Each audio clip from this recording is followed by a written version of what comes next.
Chasin The Racin, powered by Colchester Kawasaki. Part of the global Moto Group, we supply new Aprilia, Moto Guzzi, Vespa, Royal Enfield, Kawasaki, Sim, Mutt and Benelli motorcycles. 3, 2, 1, and welcome back to Chasin The Racin. And ladies and gentlemen, for the first time in the hot seat, we have beside me Christian Iddon, and opposite us is the marvellous Charlie Nesbitt, who is Moto3 champion, GP2 champion, Stock 1000 winner, and the brand new Superbike Hawk rider, and an all-round nice guy. How the hell are we doing, son? Yeah, not too bad, Dom. You? No, grand. And more importantly, how's Christian in the hot seat, son? I'm good. I'm a bit nervous. It's the first time I've been sat on this side of the thing. Now, to be fair, you've always naturally been a co-host. As Chrissy always said, you're like the adopted Geordie. So but the peripherals totally got up the window. There's a difference. Sitting that side, sitting this side. That's a real difference. And by the way, you missed one thing off there. What's that then? You missed the go-karting winner. On Charlie's like full-on build up. You need to start again. What is he? Come on, what is he? He is the go-kart winner. He's literally throwing my notes off here. Exactly. You're totally hooking me here. But no, that's a good point. We're down here gridline karting, and I had to write this down in my little notebook as the YouTube viewers will be looking at now. But we are on a Bennett's Benefit Day. Say that after a few shanties, mate. There you go. Benefit Day. So we're down here, and we're all basically all the. Yeah, explain the setup. It was like all the BSB lads were like team leaders. Yeah, explain what's been going on. Bennett's have been doing they've been doing this for a few years, sort of thing. It's some of the like you say the Bennett's benefits. That is hard, isn't it? The Bennett's benefits that they get. So basically, I think some of their customers they enter a competition and they come and drive karts around with us. Yeah, and it's been pretty mint to be fair. Last year they did it. So when I came down last year, basically it was like solo races. So it's kind of a bit unfair because it was just like all us like wanting to absolutely murder each other because it was the first time we'd been out like all winter, and then like you come here, don't you? And you want to. It's a go-kart race, but everyone wants to like win. It's like full blown no messing. I remember like Jason O'Halloran went home in a right huff because he weren't right fast. It was a problem. But this year they've done it as they've done it so that like, we get integrated with the customers. So it was dead good. It was like 2 hours, and then. It's been a long day, hasn't it, to be fair? Like two, but we've done 2-hour races. Yeah.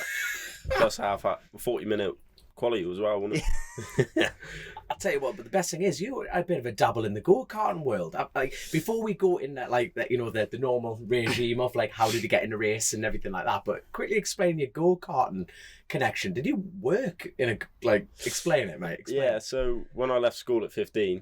Because they kicked me out because I was away racing all the time. It's normally 16 the kind of do. Yeah, no, they kicked me out and all that sort of stuff. And I thought, well, I'm not just going to sit at home. I'm going to go work. And there was a go-karting centre like 24 at the time. There was one 20 minutes up the road. So I went and worked there for a couple of years. And then when I got my licence, I moved to another one. Okay, I'm asking the question that all our listeners want to know. Why did he get kicked out of school?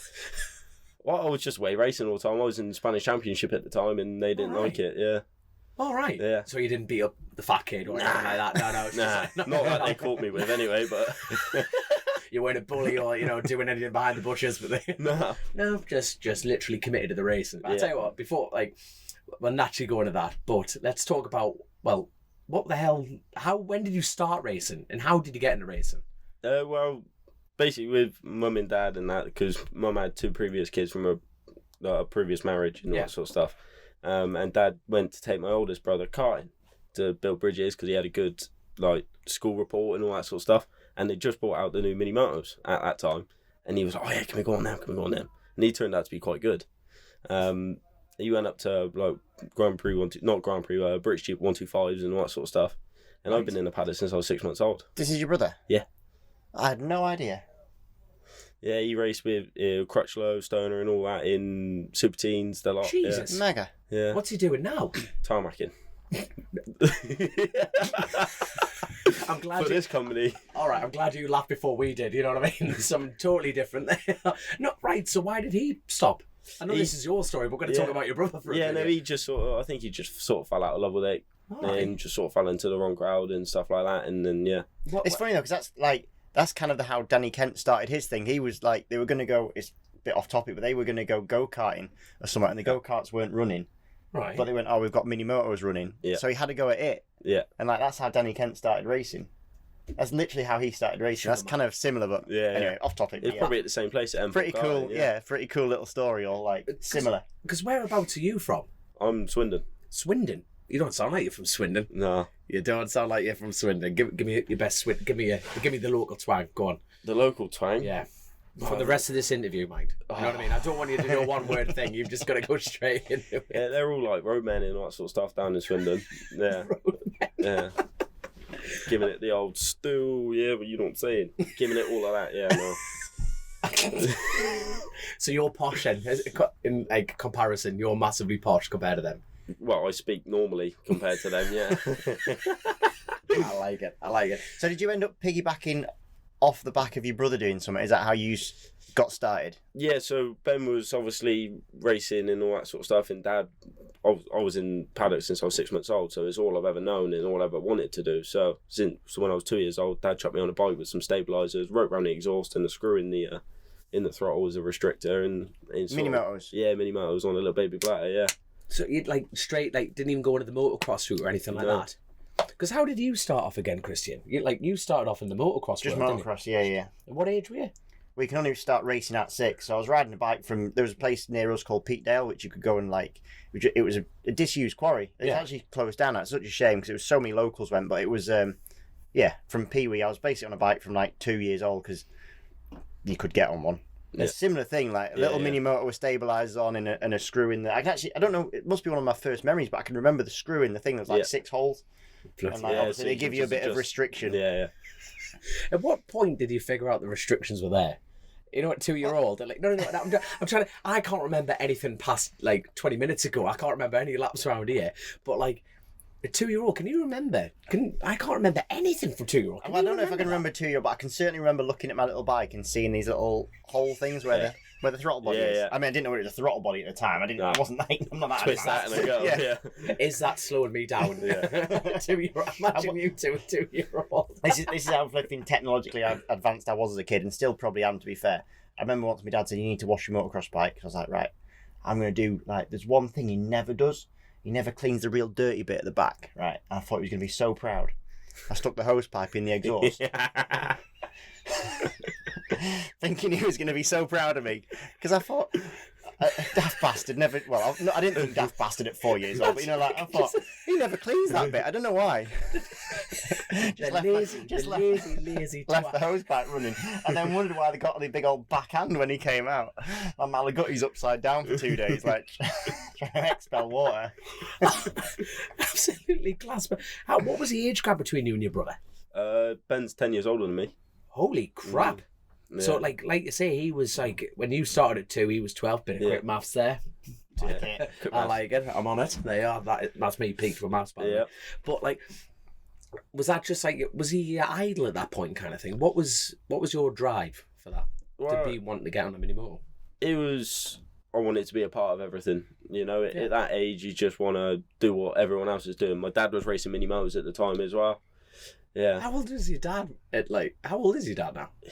I'm not going to be able to work this out mathematically, by the way. I was getting cocky there. Yeah, he's 49 this year. No, 50 this year, sorry. So he was banging around a mini motors then? Yeah. What a man. He loves it. Please leave a comment underneath what the actual mathematical sum is, unless you've worked that out. Yeah. I haven't. No, mate, not a chance. No, not Scooby. But his biggest talent was crashing. My dad, I've known him. There's a place at Rowra up in North Cumbria. And we're from the north, so he lives at... Well, yeah, we know that one. Well, have you been there? Yeah. Yeah, so you got the last corner, haven't you? Mm-hmm. He fought on a Mini Moto Super, which is 50cc, water cooled. It's fast. It'll do over 100 miles an hour, that's Mini Moto. It's ridiculous so fast. And he's gone round and he thought, I can do that flat out. He believed it in his heart. He could do that flat out. And I was sat up on the bench at the top and I thought, he's doing it. Did he tell you he was going to go for it? Yeah. He's like, I'm going to do it. I'm going to do it. No, the question is, did he tell you directly or indirectly to his mates? Yeah, well, no, I was stood there and he was like, I'm going to do it. I was like, all right, fair play. He got up with both handlebars and both in his hands and no bike. And the bike was over there and he still had both handlebars in his hands. And he was like, well that's knackered the job then, really, isn't it? Fair play for the commitment. No, right? So, like, here's a question. What's the biggest amount of money you could spend on a mini motor? You know, when you're talking about doing 100 mile an hour on a mini motor, that's got to be tuned and spend a lot of time on that. Yeah, you can spend stupid amount of money on the mini motors nowadays. Do you know a lad called, like, it was on a super, it was like in the mini bike championship. Yeah. Dickie, you know, who rode for Padgett, stock 1,000, stuff like that. Yeah. Like, he was telling me, someone told me, anyway, it was like 18 grand. On like a KTM 85. I don't even know how much one of them is at the moment. Yeah. But you're talking like up to like 18 grand plus, but it is a full legitimate supermoto. Yeah. And then when you shrink that bike even more, I'd love to know how much you could spend. I mean, the Ferrari level. Do you still knock about doing a bit of mini motor stuff? Yeah, every now and then, yeah. Yeah, I was out in Spain last week helping Danny. Yeah, seen bits and that. Yeah. But is the scene like generating talent, or is it not? Like, how is the mini motor scene? I've never really dipped my toe. I wouldn't really know the first thing about it. Yeah, to be fair, these last couple of years, it's really taken a step forward. You know, it's got more serious for the kids racing, which I think's good in some ways, bad in the other. Because for kids that are age from 6 to 12 or whatever age group they're in, for that period of racing, it's still got to be fun. Yeah. And their dads are throwing 30 grand, 40 grand at like motorhomes and stuff like that to go to fab rounds and that. When I was doing it, I was in the back of a van sleeping on a shelf, and that's how we went, you know. So at what point, so you went from mini motors, and then you got straight into a race license after that? What was your next upgrade from there? We went to super teens. Right. Yeah. So I was 12 years old. 4 foot and fag end sort of thing. You were going to have to show give Grace that foot. Yeah, get that picture up. It's a good one. Helmet on a bike. Yeah, pretty much is, yeah. With an orange bib on. By the way, I've got to give a massive shout out to Grace Rouse yet again, because we're recording this on the Friday, and she's going to edit this essentially on the way home up north to get this out for Monday. So, Grace, we're sorry, and it's probably going to take 3 hours. Heaven forbid for you. I'm sorry on that side of things. So let's go back to your first ever memory. No, I'm joking. So you went into Aprilia Super Tween. At Super Teens there. So how did your first season fare after having all that practice in mini motors? Yeah, well, that was a weird year, because I ended up winning the Nitro Newcomers and all that sort of stuff, and we finished like second or third in the championship at the time. All right. But it was in the Newcomers Championship. No, overall in the overall championship, and then I won the Nitro Newcomers because it was 2 classes. So I was wearing an orange bib and still battling for the front of it. Was just the whole race was weird. Yeah, you know, because you've got people in there been racing that bike for 2-3 years, and then Swindon turns up. And did you find it just came naturally, or it was just you were just doing it?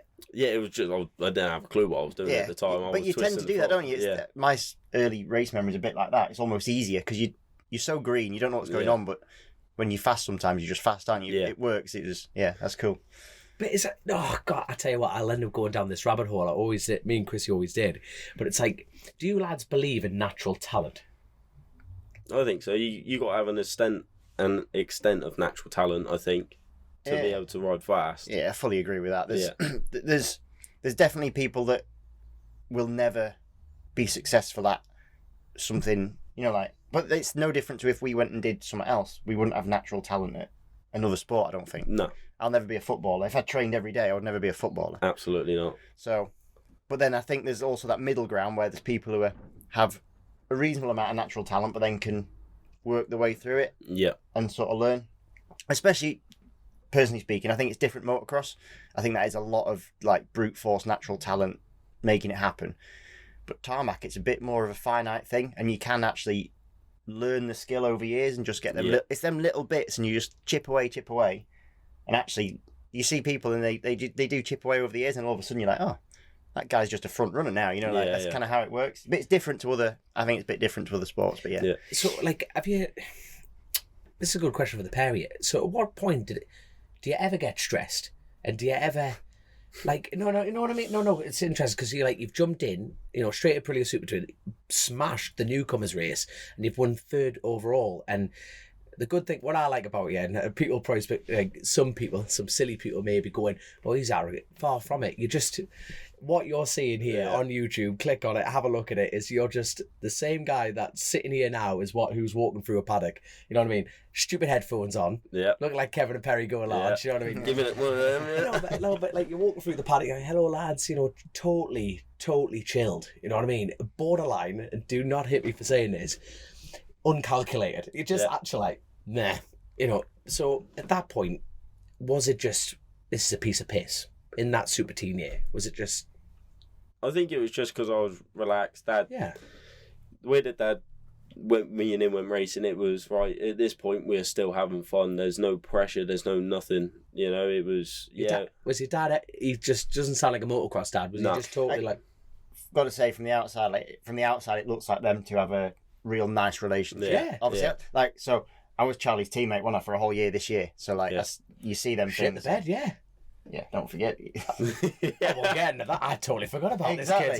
But it is quite cool to see a father-son relationship, because to be fair, by the point we get to the point that we're at the moment, they've either had to step to one side a little bit, or it sort of goes away, doesn't it? So it's pretty cool that you've got your dad still there by your side. Yeah, no, he comes with all the rounds and all that sort of stuff, but he understands that this is now my job. Yeah. I've got you wouldn't have your parents coming into your 9-to-5 office job or anything like that, so he stays away. But I would beg for that. My mum cutting trees would be so helpful. You know what I mean? Feed the chipper while you stood there, Mum. Don't mess. Mum, could you put an edge on on the sofa? That'd be ideal. Speak for yourself, son. But I know we know what you mean. Though. You don't want people just your family interrupting that. But stepping from the Aprilia Super Teen. So, is this the first time, jumping to this year or even last year when you were on Hawk? Was that the first time that your dad hasn't been in the garage, or has he been in the garage? Have I got that wrong? No, he never really came in the garage. He's popped his head in every now and then just to make sure I was all right more than anything. Like if I had a crash or something like that, he'd always be there. First person when I got back in the garage, "You all right, son?" and everything like that. He wouldn't be running in. And I tell you, I must ask, where's your dear mother in all this? Oh no, she's here as well. She's every round, we almost forget about the dear mothers on this. Don't you know what I mean? Suffering mothers, it is so, isn't it? We could have a full podcast. That sounds like a fun podcast. Just rows of Whitman and oh God, I'm nervous. Rows of mothers. Yeah, now we're talking. The rumours will fly on the rumour mill on this one. Get yourself, bring your mum. I'll let you recruit for that one. Not a problem, son. Sacrifice us, mate. You know what I mean? Keep the show going. We've got to keep the show going. But so how's your? From you went on the mini motos, your brother was doing it and everything like that. What's your mum's attitude towards it all? Oh, she's a nervous wreck. Absolute nervous wreck. Every round she has to re-dye her hair. She goes grey throughout the weekend. Yeah, and she proper. Yeah, when she's walking, she always watches at the same spot, no matter what track we're at. There's always the same spot, and it's not like say at Alton Park. She'll either watch. That's a problem if she's at Brands. It's the same place. Well, yeah. Roll on October. How do you getting on, son? I'm at Brands. You're at Donington. Same spot though. So I know what you mean. Yeah.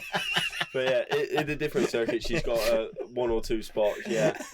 just your mum sitting on a deck chair when you're a spot. I'm like, that's my boy. Yeah, she's. I'll tell you what, just to annoy your mum, God love her. Can you give us each corner of each track so when this podcast goes out, they're like, Nesbitt's mum. We could be Nesbitt's mum spotters. We can get Nesbitt's every corner. When you get them bird spotting books, you can be like Nesbitt's mum spotting. Tick. Bingo wag. Got that one. Oh, getting ad. But seriously though, was it a case of was she?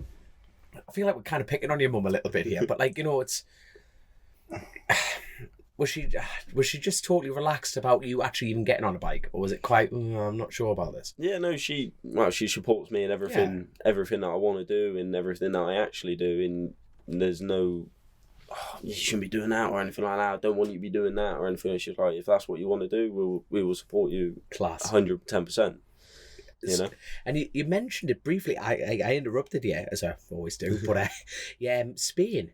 So when did that come about? Talk us through. So you went to Aprilia Super, smashed it. What was the following year after that? We went Super Teens to BSB Moto 3 with Replicast with Gary Dawson. We done that for 2 years. there's a Pirelli story in there because it was Dunlop, wasn't it? Was that was you, wasn't 16, yeah. That was 2016. That was when I went to the KTM. it? Right. With Nick Carpenter and Tim Walker. Would you like to explain the story to our listeners on that side of things? Yeah, right. So basically, Dunlop were like, we want you to run the tyres, Yeah, but Pirelli was like, well, we will give you 3 tyres. But the majority of the paddock at that point was all on Dunlops, wasn't it? Yeah. But it was still an open brand champion, so wasn't what do you call it? Tyre control, yeah. one make series at that point. So Yeah. what were the flavours in that championship? Was everyone was on Dunlops? Could you run Mitchell? You could run anything at that Anything you wanted. point. All right. Yeah. But yeah, Dunlop was like, yeah, no, if you want to run our tyres, it's still full price, everything else. And Pirelli was like, well, we want you to win the championship on our bike. I was like, right, okay, give us some tyres, because I'm not going to say yes to racing on them if I don't know what they're like. And then tested them. They were just as good as Dunlops, to be fair. I didn't feel any difference in them. But we were running a Superbike front tyre on the rear because the way it was. Yeah. So I was having Superbike front compounds and I was testing them for you guys. It was weird. See how he took full credit for all. I was like, I did the groundwork for you boys. You know, See that front tyre? That was me. that was all me. There's him and Simon. yeah, Carter I doubt having a any chat of them on the got side. used, mine, but yeah, I doubt any of the compounds that they threw my way got used, but I was getting some weird and wonderful compounds, and yeah. Did he ever smash any lap records? I think a few, yeah. So And where did you finish in that championship then, sorry? I went 2016. Yeah. Yeah, I won the championship. All right, there, me. yeah. So that was the year you won that one. Yeah, Right. that was that year. So yeah. you did the job for Pirelli, proved Yeah. that they were... Yeah. Oh, Yeah, so- they were good enough, and the only trouble was the wets, because we didn't have any on the Dunlops. You didn't run warmers or anything like that, but on the Pirellis you had to get the rim hot, so it was Alright. like you had to put warmers on them for like 2.5 hours. How did you figure that out? Was that crashing? Yeah, no, that was Yeah. the question. It's like a bit like when you just, oh my god, Yeah. class. Yeah, So who was funding this? God love it. Was it literally the whole family effort at that Yeah. point, and no one was stepping in to help you at this point? No. well, no, we had a few sponsors, Yeah. but it was all Dad was working 12, 13-hour days, What 7 days a week, And what does he do? plumbing. Plumbing. Yeah, Right. There we go. yeah, Have you got Well, you got kicked out at school, so you being a plumber's probably gone out the window. Are you handy? yeah. Well, I worked with him for a year plumbing. All right. Yeah. And got kicked out. Well, I didn't get kicked out. It was wasn't even a mutual. We were just all right, Dad. I want to go focus on something else now, and I actually went roofing, because it was freezing cold in the winter, and I decided, you know what, I'm going to go roofing in the winter. Yeah. So I was like, don't know why, but the money was good, so I thought, yeah, all right, sound, go that way. Sorry that I'm used to this interview and gag. I'll just keep swapping the subject too many times. But you know, your first year in the Moto 3, how did you fare in that championship? And that was running Dunlops on a which Honda. bike? On a Honda. Yeah. Standard Honda, pretty much what a BTC bike is now. Right. It was hard work, to be fair. I was putting myself under a lot of pressure because it was my first year in British Championship. I wanted to do well. I was throwing up before qualifying, throwing up before the races. So that's a big change from that sort of chilled, Yeah. happy Charlie. That's the first time that it sort of swapped round and... Yeah, well, I went to see a sports psychologist in Bath University. At what age did you see a sports psychologist? 13. You were still discovering puberty, mate, at that point. Never mind getting a short... Yeah. Something's happening down there, but I'm struggling with my apexes. Yeah. Talk me through how to fix that, you know what I mean? Yeah, the riding wasn't the problem. It was the build up to the sessions and the expectations on me and all that sort of stuff. Who instigated that in terms of, did you feel you needed to see someone, or your family noticed that it was a bit too much for you? Because obviously they've seen you being poorly or whatever, and clearly that you've got a family that wants the best for you. Yeah. So they probably don't want that happening. So was it your idea, or did they say, "Oh, do you want to go and have a chat with someone?" Or Right, this was about halfway through the season, and I was like, the first season? Yeah, halfway through the first season, I was like, In Dad, Moto 3. I was like, I can't keep doing this. This is Right. I can't keep throwing up. And it was at Thruxton. After Thruxton, the team boss was like, yeah, we've got this all singing, all dancing engine, blah, blah, blah, blah, blah. Gary Molyneux, someone's built this bike.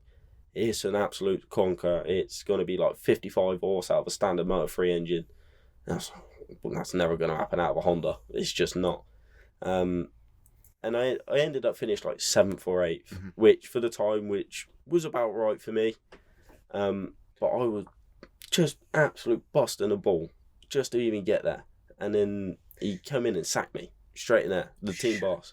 We were paying him to ride the bike. He come in and sacked me. And we were like, right, okay, sound. It doesn't matter, you can get sacked from paying at 13. Yeah. It's a weird concept, isn't it? Yeah, so then I was like, Who does he think he was? To sack someone like that, that's mental. Yeah, and then I was like, Dad, I need to sort myself out there. This isn't right. At 13, making them like you say, to make that kind of decision at 13 is cutthroat. Yeah, no, it is massively. The racing paddock makes you grow up very, very quickly. Wait, a very blunt question. You weren't enjoying the racing at this point? At that point, no. No, at that point, I was like, this isn't what I was doing racing for. This is why I wasn't going. So, seeing that, would you recommend for people in your situation to go see a sports psychiatrist? Absolutely. How quick, not putting a time lapse on any sports psychiatrist out there, but how long did it take for that to sink in with you? Because for me, it would take a while. I'm got a thick skull, so there you go. Yeah, no, I think I went 2 or 3 times. Really, that quick? Yeah, wow. But it wasn't the riding. I knew I could do the riding. That bit was okay. It was how to deal with the pressure. So now on the weekend, now you see me with my headphones on and stuff like that. That's all part of my routine. Yeah. So I get changed an hour before, like I've always done from since then. Change an hour before, music on, have a bit of a dance around, be stupid, just relaxed. Yeah. And then you sit down, you have a laugh with the team and all that sort of stuff. And it doesn't look like any formal routine or anything like that, but it is. It's just everything's done at a time. We were talking about superstition. Chris from Bennett says you've got a cracking superstition about how you got your name Spud. You peel a potato. Put it in your levers. Explain that one. Yeah, no. Basically, I was an ugly baby. Just long and short of it, I was an ugly baby, and my auntie called me Spud, and it stuck.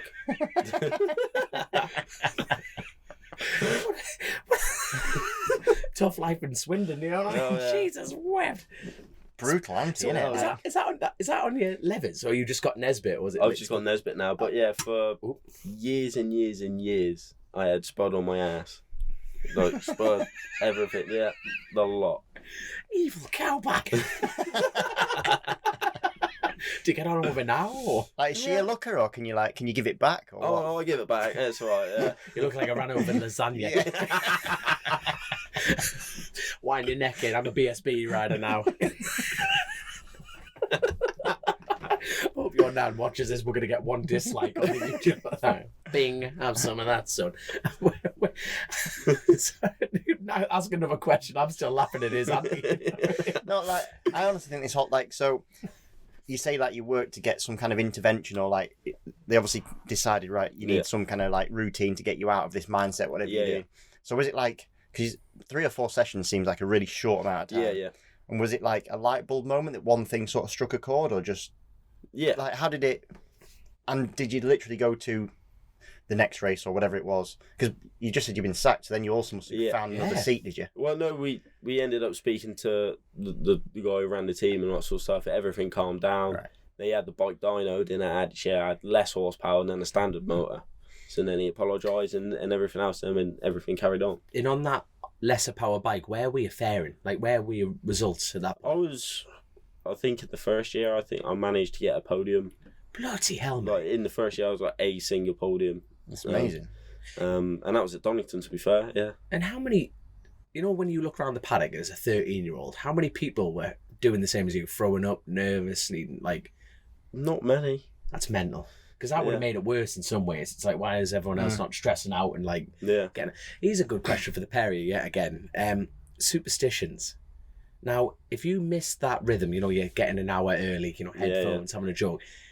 If you got caught short, arriving or whatever, and that got backtracked, would that mess with your head? Would that totally fuck your head?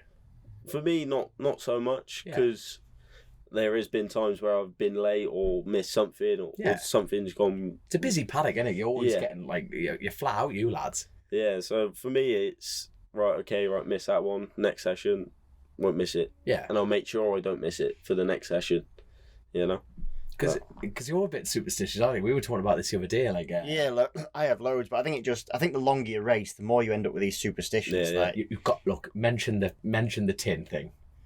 the Bakewell Tart tin. Yeah. Listen to this. No, so I've got a few, but like definitely the worst one was I basically got changed with a Bakewell Tart tin on my head for nearly a full season.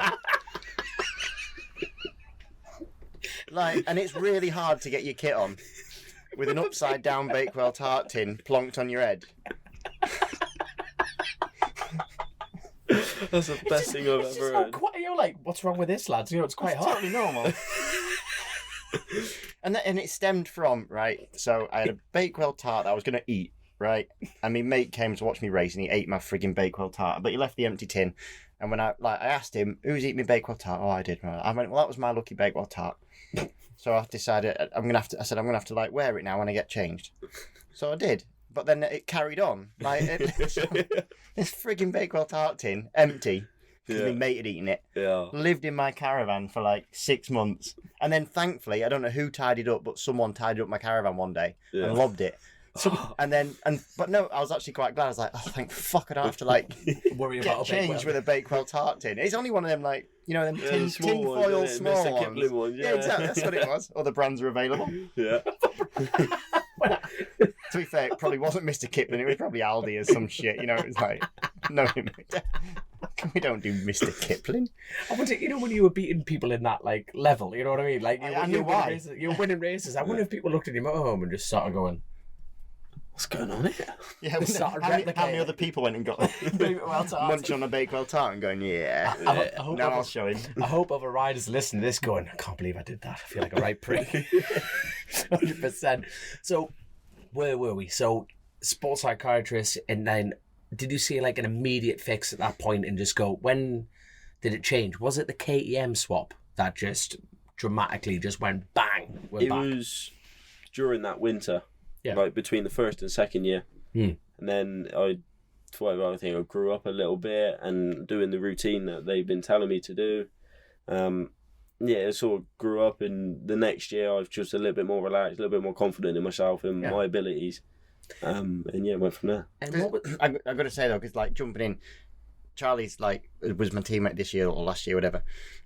And funny because when he's on track and stuff, I would chat to Steve, the team boss, and like I would actually comment about how relaxed Charlie's persona and demeanour is. So actually, it's really interesting to know that you'd sort of, I'm gonna say struggled with, but you had this like thing that was the opposite for quite a long time when you completely. And to me, it was like the opposite. Like me and Steve would laugh. And actually, I think it really works in your favour in terms of, don't know if you've worked on it in that way, but setbacks don't seem to set you back too much. Like you seem to deal with those sort of things. Well, I'm sure we'll get onto this year more, but like I've seen you this last year go through some pretty hard days. And never come back beaten up, but come back stronger, which is cool. It's just like, from the outside, it's cool. But no, you're 100% right, because a lot of people normally give that answer and go, well, I've always been like this, and there's nothing worse than that. Because you're just like, well, I'm not like that. You know, people listen to this will be going, well, actually, you know, I tear myself apart and everything. So it's actually nice to hear that and being honest with that, which is really important. You know what I mean? But going back to the KTM, was that a competitive bike at that point? Yeah, that was Jack Miller's bike from the previous year. So that was like the big chance. That was the first big chance. Right, you've got all the stuff. Got all the tools, got all everything. But you went out and delivered. Yeah. On Pirellis. On Pirelli, No, but that's what I'm, like, you know, that you know, a lot of people That's the only question mark. That was the only question mark. Yeah, it was, but that's what I mean. You've actually got a competitive bike, Jack Miller's bike, and you're thinking, this is the bike to get the job done. And you took, fair play to you, that calm demeanour to go, I'll try the tyres. Yeah. Because it's like sheep in this game, innit? It's like, well, who's on what tyres? Who's winning on what tyres? I'll ride them tyres. So fair play to you. You made Simon Carter a very happy man anyway. Yeah, absolutely, yeah. But so, after that KTM swap, what was the next stage? World Juniors out in Spain with Monla and Estrella Galicia. I rode for them for 2 years. Holy shit. Yeah. So, like, that financial level of jump, were you getting... Jesus, that's a lot of pressure, that. Yeah. On the family, I mean, not like yourself, Yeah, but yeah. like, well, and yourself, to be fair. At this point, was there some other management come into play, or because like I don't know your? To be fair, Charlie, I actually Googled you last night, and you keep a very low profile. There's very little about you to really. I thought I would do the. Chris used to do all the. He was He used to do all the switch on stuff and all like the. And even Chrissy would have struggled. Yeah. Forgive me for saying And that. I was like, I'm gonna totally like ham up for this. I was like, sat in my hotel room, like, right, Charlie Nesbitt, here we go. I was like, nothing. So like, but I had heard things about like was there a Scott Redding connection, or was there a Michael Bartolome connection, or? Oh, right. Yeah. So how did you get? Because getting into Spain or World Juniors is a massive step. So like, just talk us through how that sort of came about, because results don't necessarily always get you that step. They show that you've got it, but they definitely don't help you make the jump completely. No. So during 2016, Scott came up.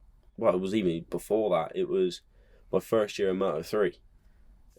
We were at the Chris Jones dinner dance with Scott and a few of my sponsors and all sort of stuff. Was Scott like presenting the evening, or was he just there? He was just there. Oh, right. He gave some bits in for the auction and all that sort of stuff. He was just there. And he was saying to me, right, what you doing next year? And he's like, right, we've signed for a 125 two-stroke, because that was the original plan for the first year, 125 two-strokes, and the Moto 3, because they were still riding together at that time. And he was like, well, why are you doing a Moto 3? I said, well, money. You know, they're not cheap to buy, they're not cheap to run. Especially then as well, it was like there was a big difference when the Moto 3s first came in. Like for the audience, can we just have an estimation of the price there? Just it was probably an extra 25 grand on top of what I was already going to have to be paying. Jesus, wet when you're stretched, and I want another 25 grand. It's huge. Yeah, and he was like, well, what are you on a Moto 3? I was like, money and all that sort of stuff. He was like, all right, okay, leave it with me. Didn't think anything of it. He rang us up the next day. He's like, right, I've just landed in Holland. I've bought my mate Jasper Immermoor. I bought his old Moto 3. I spoke to your team. You're riding it. Just wow. Yeah, really, really just blew me away. How much of a friendship had you had with Scott before that, or was Not really, nothing. Literally at an auction. Yeah, well, Dad used to hide Scott when he was racing with Ben in the mini motor paddock from Darryl in his caravan and all that sort of stuff. Yeah. So Dad and Scott had a good relationship, but I never really spoke to him or anything like that until when we went out to Spain to race, and I moved. Well, I didn't move. I'd done like 2 or 3 weeks at a time with him out in Holland, Italy, and all that sort of stuff, training with him and stuff. Yeah. So he gave you a real step up, like massive, big kudos, because massive. Fair play. Yeah. So Scott owned the bike, or So at that point, Scott owned the bike for my first year in Moto 3 and second year in Moto 3 and stuff like that. Yeah. How open was that? Was that like placid? Like how did it? Was it like very quiet? Did you not want to brag about? Like, you know what I mean? I'm trying to think. Like, I can't see Reading racing or. It was in Motorcycle News and that sort of stuff, I think. Oh, right. Yeah. That, like you say, fair play. That's fair play. No, it's all I can say. You know, like, no, it's good. It's good to hear. It gives confidence for the future, isn't it? You know what I mean? Like, people are actually willing to go, well, let's take a chance here. And obviously there was no requirement of anything back, which is even more awesome. You know, like it's not like I owe you for the rest of. Do you know what I mean? Yeah. No, and then when we went up to Spain, I got together with Michael, Scott's manager. Yeah. And Scott, they were sort of like manage me, and at the same time, Scott would be the face of it, and Michael would do all like the actual paperwork and that sort of stuff. Yeah. That's how it was like done, how the deal was done. And then the first year, really, really good. Spent all year getting better and better and better, being in the top 10 consistently. I was like, yeah, sound. Go to the next year, and then that's when the Michael Bartolome with the Mark VDS and all that sort of stuff came out. And then after that, You mean when they had the?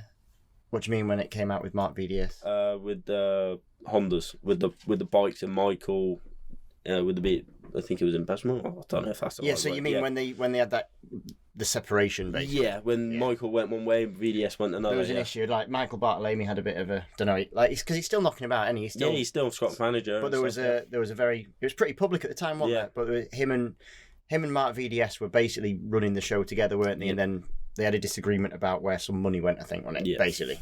Yeah. Quite a substantial amount of money. Brown envelopes, you gotta love them. It was a lot of money. Jesus, man. Right, sorry, Karen. But yeah, and then the second year, it never really, because obviously the team, I was put in the Monlau and the Estrella team by Michael. Right. Because I had the other option to go in Red Bull Rookies and RSF, which were both free rides, but Michael and Scott both wanted me in Monlau, which, in hindsight, we should have gone with that other route, but the way that it was, Monlau, everything, like factory Honda, do everything, and that seemed like the best way to go at the time. You know, hindsight's a wonderful thing, and if we could all turn back time, I'm sure we would, but I don't regret it at all, to be fair. It was a really, really big learning curve, and then halfway through the second year, it all sort of died down and stuff. And yeah, we actually pulled out halfway through the season and went Super Sport. My sponsors went and bought me a Super Sport bike and ended up doing the last few rounds of BSB. And that was your decision to pull out. You thought, right, this isn't working. I'm not particularly enjoying it or struggling to get the results I think I can do. And you just thought, right, step back. Yeah, because what they would do, I was really ill at the first test of the year and the second year. And what they would do, they'd go, start at the first round, or work up, get to a good setting by the race, sound. Next race, you'd have thought we'd start with the same setting that we finished on, but they wouldn't. They'd go back to the base setting. So now I spend all weekend getting to another good one and then back and back. It just turned into really hard work. Just one of them. So back to Super Sport. Sponsors bought you, what bike was it? R6. Right. Your choice. So you've got a good base. Yeah, good base. Didn't have a Scooby what was doing it. Dad was on the plump on the old almost tools. back to basics. You've gone from like Monlau, which is the feeder team. Like, you know, if you're in those sort of teams, you're like, it's big hitting. Yeah. Spain to like back to sort of dad and lad sort of family racing. Yeah. Well, my teammates were Jeremy Alcoba, Alonso Lopez, Wow. and Sergio Garcia. Yeah, they've done all right for themselves. Yeah, they're not homes. Yeah, no. You know, you decided to take a step back. You know, where was your mind at that point? Like, we've had a crack, we've done the best we can. Yeah. Let's just go enjoy racing again. Was that dream kind of popped at that point? It was a little bit, because I think every rider's dream is to go to World Championship at the end of the day. Everyone wants to be the best that they can be in the World Championship. Yeah. But then me and Dad had a long conversation about it, and it's like, right, this isn't a step backwards, this is a side step. We go a different route, try and get into World Superbikes, go into World Championship that way. Yeah. You know, he said, we don't look at this as a backward step, more of a side, and then we'll create another route, go a different way. You know. So you jumping back on this R6 that your sponsor bought you for the first time. Yeah. To be blunt, you know, being a stock chassis with lots of movement, did you enjoy it? You know, you've gone from a proper rigid race bike to hopping on this thing that's flexing, breathing, trying to chuck you out. Yeah. Were you happy doing that? Yeah, because all I was doing, I was enjoying my racing again, and I was just loving it. I mean, the bike was not set up whatsoever. Like, absolutely. Did you have anyone around you at the time that sort of knew what they were doing, or was it literally just like, let's go racing? It was me with my feel, and I was like, it feels a bit soft on the rear. Stick another spring in it. Instead of going preload, just stick a spring in it. What spring? Just surprise me. Just stiffer. Just... Yeah. Make it a bigger number. How stiffer? A bit or much stiffer? Yeah. I want to turn. Yeah. A lot harder. Yeah. Fix it. Straight up. So how did that go? So you did the last 2 rounds at that point? Yep. So to put context for the listeners, it's like, how did you fare? That's we're going to have to call this the fair, are we? Because I think I've asked that. How did you fare? How did you fare? How did that work out for you? How did that fare? Like, in my first race at Alton, I think I was like 3rd from last or something like that. It was like wet, mixed. First time ever riding the bike in the wet. It was massively too stiff. Right. And I was at Alton, first time in the wet. I was like, brilliant. Coming over Clay Hill, I've hit it flat. Stayed on. Just. Bit of I was out on the white line and everything. I was like, I'm down. That's it. I'm down. But yeah, in the dry races, I was about 15th, 10th. All right. Yeah. Right. And then, so, like, going through, so you did the last 2 rounds, you know, like, mid-pack, to be blunt. Yeah. So what happened over the winter at that point? One of my sponsors bought a garage, rented a garage out in Ribera, Spain, and we moved the bikes out there. So on a weekend, whenever we had a spare bit of money, I'd be on a flight. I'd chuck my own warmers on and go. And how old were you at this point? 18. 18. Class. And like we're like not doing a little bit of work here and there, and it was just like get on a flight straight out there. You were literally living the motorcycle lifestyle with no brass. Yeah, absolute zero. You know what I mean? Like zip, no money. So what was your aim? What was your idea at this point? Like, let's get to the front of Supersport. Yeah, and first half of the season was tough. I was running around the 10th, and then for whatever reason we got to Thruxton, and the bike just felt good from the previous round, and it just felt good. I was like, sound, yeah, we're on for it. And we were battling for the podium and that. And then it sort of went from there, like Cadwell, Snetterton. Get it out of your son. Yeah, Cadwell, Snetterton, it all sort of snowballed from there. Yeah.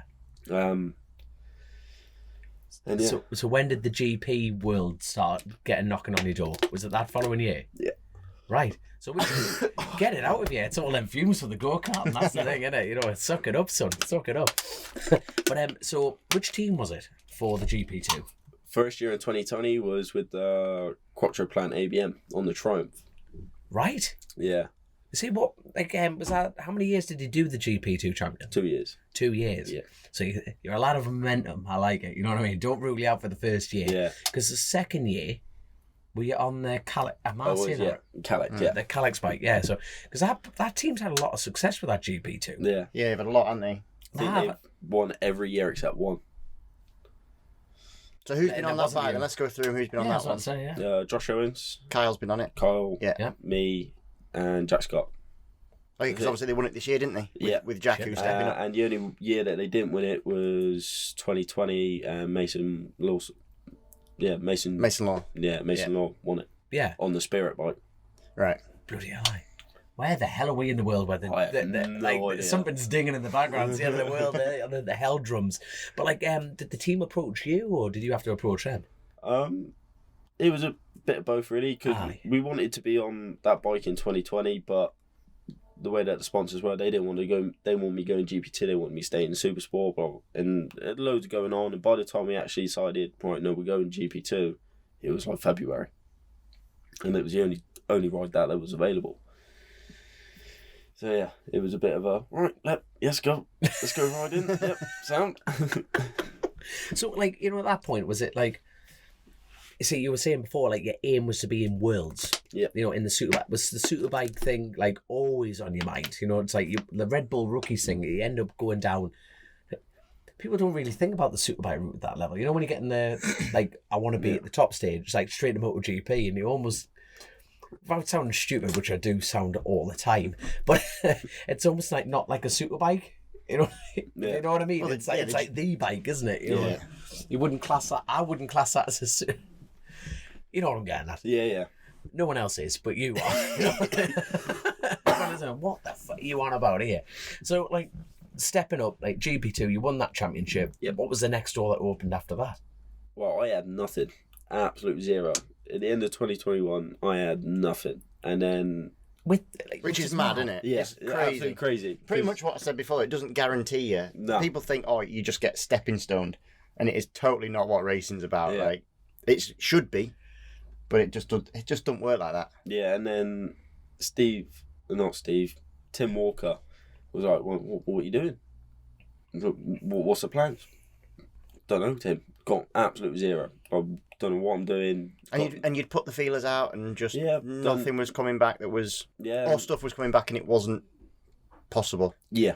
Yeah, they wanted massive money, massive budget and all that sort of stuff. This is the weird thing with racing. Like, literally, Charlie can win GP2s, right? And it would be, a team would ask him for, let's just pick a number, let's say 100 grand, right? Yeah.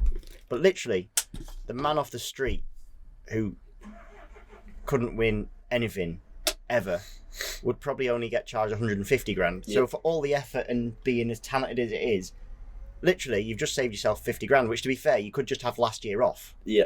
And save 50 grand and just sort of jump. It's kind of broken in that way. Yeah. And stories like that sort of tell it. I remember Josh Elliott, I was teammates with at Tyco, and he won Stock 1000, I think, that year, and literally it was just like, I'd asked him, like, what are you doing? And he was like, nothing unless I've got like X amount of money. And it's just like, oh man, like, it breaks me to sort of see that. It's a shame that things don't progresses. Yeah. It's an expensive sport. We've got to always accept that. But it is a shame when talent doesn't always get seen. But then you got picked up. Yeah, and then Tim was like, all right, leave it with me.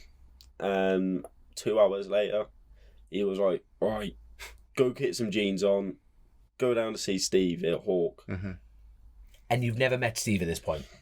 Never saw him in the calf, the bar, nothing? Nothing. He was like, go down, see him, speak to Stephen Stewart. Where were you living at this point? Did you, go up? Oh, no, this was at Brands Hatch. Right. And he rang me and was like, what's going on? Also, go and talk to him, like, literally. Yeah, he was like, literally, go get some jeans Last on round, go and... right now, go see him. You've got 10 minutes. This was like half hour before a Superbike session. I'm like, right, okay. Ran up. Well, I got on the ped and up to the living, which is about 20 miles away at Brands anyway. It is in another county. It's ridiculous. Full on Supercross on the ped. And then straight back down, straight over to the thing. Ped's covered in mud. I was like, you're right. Yeah, I need to speak to Stuart and Steve. Speaking to Steve, because I didn't even know who they were. Brilliant. I was like, I'm here to see Stuart and Steve. And they were like, yeah, that's us. I was like, first impression tip. I knew that. Just checking, just testing it. I was like, right, sound, yeah. And I was like, right, okay. Jump in the truck in the office. I was like, right, okay, yeah. Right. Now it's... Yeah, no. And it was like, first time ever, just like we are now. And I was like, right, okay, it's a bit weird. By yourself, like no one there at all with you, in the deep end. Wow. Yeah. And not knowing what to expect or what. No, what was even going on. Yeah, you hadn't even been briefed other than go and see him. Yeah, and he was like, right, okay, we want you to ride stock far at Race of the Year. So you get on and all that sort of stuff, no pressure, don't have to pay anything, just go out and ride and enjoy yourself. I was like, oh, sound, yeah. When is it? Next week. Brilliant. All right, sound. So, bearing in mind, I've never been on 1,000 before. Like, you never even sat on one. And they were like, mate, just go and jump in. And I think I was on the back of Tim Neve at the time, and he was on slicks and all that sort of stuff. I was like, yeah, these 1,000's all right. Just twist and go. What's everyone whinging at? Yeah. This is easy. This is easy. Well, I was like, round Mallory, I was like, I think I've done like a 51.8 round Mallory. No, my first ever time. I'm looking at Christian going, is that that's fast. Is that right? I don't think anyone's done a 49 yet, but I'm expecting that Charlie in some kind of testing form this year will break that. I'm gonna give Me and Danny got super close this year. So it's literally, it hasn't broke into the 49s. Nobody's done less than a 50. Like I did a 50.0006 or something. You know, like literally, it's like if I'd farted, I would have. If I had that piss before I got on the bike, you would. Yeah, it was. Anyway, now, you being competitive and a good sport on the same breath, right? And you flick on the TSL time, whatever it is, and he goes 49.999. I'd be devastated. Absolutely heartbroken. And that's why the perfect co-host, because there is no bullshit. It's like, you will be a prick. Like, this is why we're doing this now, before the season gets going. But I'll be like, I'll do that whole thing of like, yeah, well, when I did it, it was like a cold day, or it was like... To be fair to me, though, when I did do mine, I didn't actually know, I wasn't actually pushing for a time. I'd literally got into a rhythm, and then just... Round Mallory is a really weird track to find time. Yeah. Like, it's one of them where if you bite the screen too hard, it doesn't work. So literally, when I sort of went out, I did actually push for something, and the time didn't come, and it was quite a lot later in the run. Yeah. I just sort of must have relaxed into it, and because you went out on the new X, didn't you? Because I was there that day as well, wasn't I? Yeah. You went taking out on the field new notes X. and sniper. But it was quite a long time into the stint, wasn't it? It was like, yeah, that was in the last race. I'd almost given up, wasn't it? and then anyway. So I didn't do it. Charlie's going to do it. Yeah. Charlie's going to do it. So 51. 51s, 6. 51.8, I think. 51.8 is it's flying. You're not hanging about. No, and especially first time on 1,000. Yeah, and my whole goal for that was just stick in there. Yeah, do what they're doing. It was the first time using the thumb brake as well because it was Tom Ward's bike. There's no foot brake. Oh, thumb, brilliant. Never used one of them either. Do you still ride a thumb brake or are you back to pedal? This year I'll have both, but last year I had pedal. Right. Is that just from like literally from practice over the years kind of thing? So, yeah. So you came into the garage. What was the reaction like? If you know what I mean, you came in, you banged in a 51. Was it like, all right, here we go? Steve went, good time that, jump off. And that was it. He's hard to read. Like that. There's the bill. No, Steve Hicken is a very hard man to read, isn't he? Yeah. Yeah, no, he's got art of gold and everything else. It was just like, good time. I was like, is it? I don't know. I'm like, should I be happy? Should I be pissed? What should I be? He was like, good time. I was like, Sam, cool. We're going to get a drink. Yeah, and that was it. And then 2 weeks later, he rang me up. He's like, right, can you come up to the Mallory? I want to have a meeting. Sam, yeah. And then signed the deal there and then for stock foul and replacement Superbike rider if anyone needed it and stuff like that. Yeah. So that was already in automatically on that side of things, because people have to work really, like, to be blunt, like really, really hard to get that even opportunity to be a step-in rider. Is that a fair comment? Yeah. Something I've not been a step-in ride for anyone, but that is incredible. That is incredible. But like, obviously, all your sports psychologist, everything like that. Were you going back to the old 13 version of you? Was the pressure building up a little bit more? Was it getting harder to fight that? Not so much, because I just come to the conclusion is there's no point getting stressed about it if there's nothing you can do about it. If there's nothing, no situation you can change, why get stressed about it? Mm-hmm. It'll be what it'll be. And if something comes about, then it does. If it doesn't, then we'll have to find another way. Yeah. But so round one, brand new. So are we actually Vision Trek Suzuki? Yeah. Feeling good. Are we now in that timeline with like you two now? Yeah. So this is it. This is 2022. Right. Pretend he's not here. What was your first impression of Christian Iddon? Well, to be fair, Christian helped me loads. Oh damn it! I hope absolutely loads. Yeah. I was hoping it was going to be something like, I thought he was a bit of a prick, really. No. Do you know what, though? He went a lot quicker the less I helped him. We did loads of track walks at the start of the year, and then he was proper quick at the end of the year when we didn't. Would you like to comment on that, Charlie? No, to be fair, those track walks were a good laugh, to be fair. A good laugh. Yeah.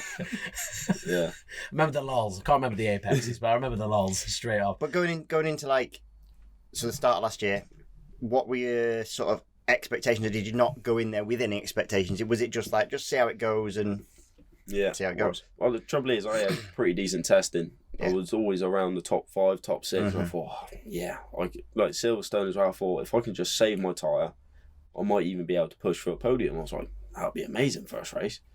And then I ran out of talent in first lap, second corner, tuck front, brilliant, sound. And as I was running off, I got cleaned out by another bike. So as I was running away, bike hit you. Yeah. And then pit the bike up, red flag, because there was 6 of us down. Pit the bike up, red flag. Right, let's go again, because they allowed us to start again, didn't they? Mm-hmm. And then we had a bike problem in the second, in the rerun. We're just where we were rushing to get it fixed and stuff like that. And then the second race, I thought same again, running 6th, 7th. Yeah, because all the Hondas, Billy was up front, and he was just doing that, just spinning. I was like, right, he ain't lasting the race. And we got to about halfway through, and I thought, right, I'm gonna go now. Gotta go. And then I had another rider go wide at the left-hander at the end of the back straight, go wide, and I was obviously on the normal line, and he's not even sort of looked over his shoulder to see what's coming. He just cleaned me out on the change of direction, and I got a great picture of me upside down and doing all these yoga poses and all that sort of stuff. Yeah. What's leading up to all this? You've done a lot of racing and you've rolled the dice a lot of times. What's been your biggest injury? Have you up to that point? What's the injury book looking like? Where to start? What's a big That's such a racer thing, isn't it? It's the big book. How long just you the got? biggest injury that I've had, or I've had a double break to the femur. Where at? Cartagena, on the R6. Right. Testing, yeah. Double break to the femur, ribs, ankle, moved all the teeth around in my mouth. This is in one crash? Yeah, moved a bit through my tongue. Yeah, it's a big one. Cracked my helmet in 5 places, I think. What happened, did you not know? I went out pit lane, the long right out the back, mm-hmm. and I was sort of round there, and it was spinning, and this V4 came around the outside of me and kept pushing me tighter and tighter and tighter, and I ended up on the inside of the track, and there was a massive boulder on the inside. Shut up, man. And then, boom. Dickhead. Not you, him, the V5 Anakin. Screaming dickhead. Well, how'd you let him come around the outside here? Yeah. You should have sat him up. Yeah. What a boulder. Yeah. The Spanish track's for you, though, aren't it? Oh yeah, no, the gravel traps. It's not a thing, is it, in Spain? Nah. There is maybe at the MotoGP tracks, but like Cartagena is like... Yeah. Like, you normally like normal gravel, like stones like that. In Cartagena, you have stones like that. Yeah. Small. A few demolished houses that they've left, like, you know... bit of rubble, bit of brick and stuff, yeah. Holy shit, that bad. In the great words of Elvis, I've never been to Spain, so there you go. And instead of re-tarmacking the track, they painted it with bitumen to make it look new. That was Cartagena. Mad. I went there, like, I think that was the second track day that had been. There was whinging about it, weren't there? Yeah. It was mental to ride on. Yeah. And it almost, like, when you rode on it, it made a line that didn't look like... It almost looked like a dry line in the wet sort of thing. It was bizarre. Yeah. That was my first test on the PBM Ducati, and I'm like, the fuck? What are we doing here? What's going on here? This track they've painted because they don't want to re-tarmac it, you know, like... Yeah, no, it's stupid. Bad. And now that all the like bitumen's worn off, it's back to the old tarmac. But you can just see the line. Yeah. Okay, that's a track for me because I can see the race line. You know what I mean? It's like stabilizes for races. It's like when you play it on PlayStation, and it's like, there's the arrow. Where do I go? There. Yeah. Straight on. So like we're talking about your great positive mental attitude towards this, but how long were you off with that? They're big injuries, mate. You know what I mean? 6 weeks. 6 weeks, and I was at that back point, on a mini moto. 6 weeks. But at this point, it was like not in season, so it wasn't too much of a worry. Well, I didn't even tell Dad at this point because Right. I was driving. Because I had like movement in my ankle, in my leg, and I was still on crutches. And I thought, I'm bored. I want to go ride. I was like, right, okay, this is like a Friday night. I was like, where can I go? Where can I go? Right, mini moto night, sound. So my question before this was like, oh, did that ever want to make you stop racing? He's literally answering. It's like, no, bollocks to this. I'm on crutches. I'm going mini bike riding. Yeah, so I managed to sneak out the house. I was still on crutches and all that. I had a helmet in my car anyway from before I went to Spain. I just had one in there. I thought, brilliant. Don't even have to carry a helmet out. Just say I'm going out to see my mates. Sound. Drove up. I think it was like half-hour drive. Yeah. And one of the kids' dads grassed me up. Have you got a name for him? Ryan Hitchcock's dad, Dean Hitchcock. You grass me.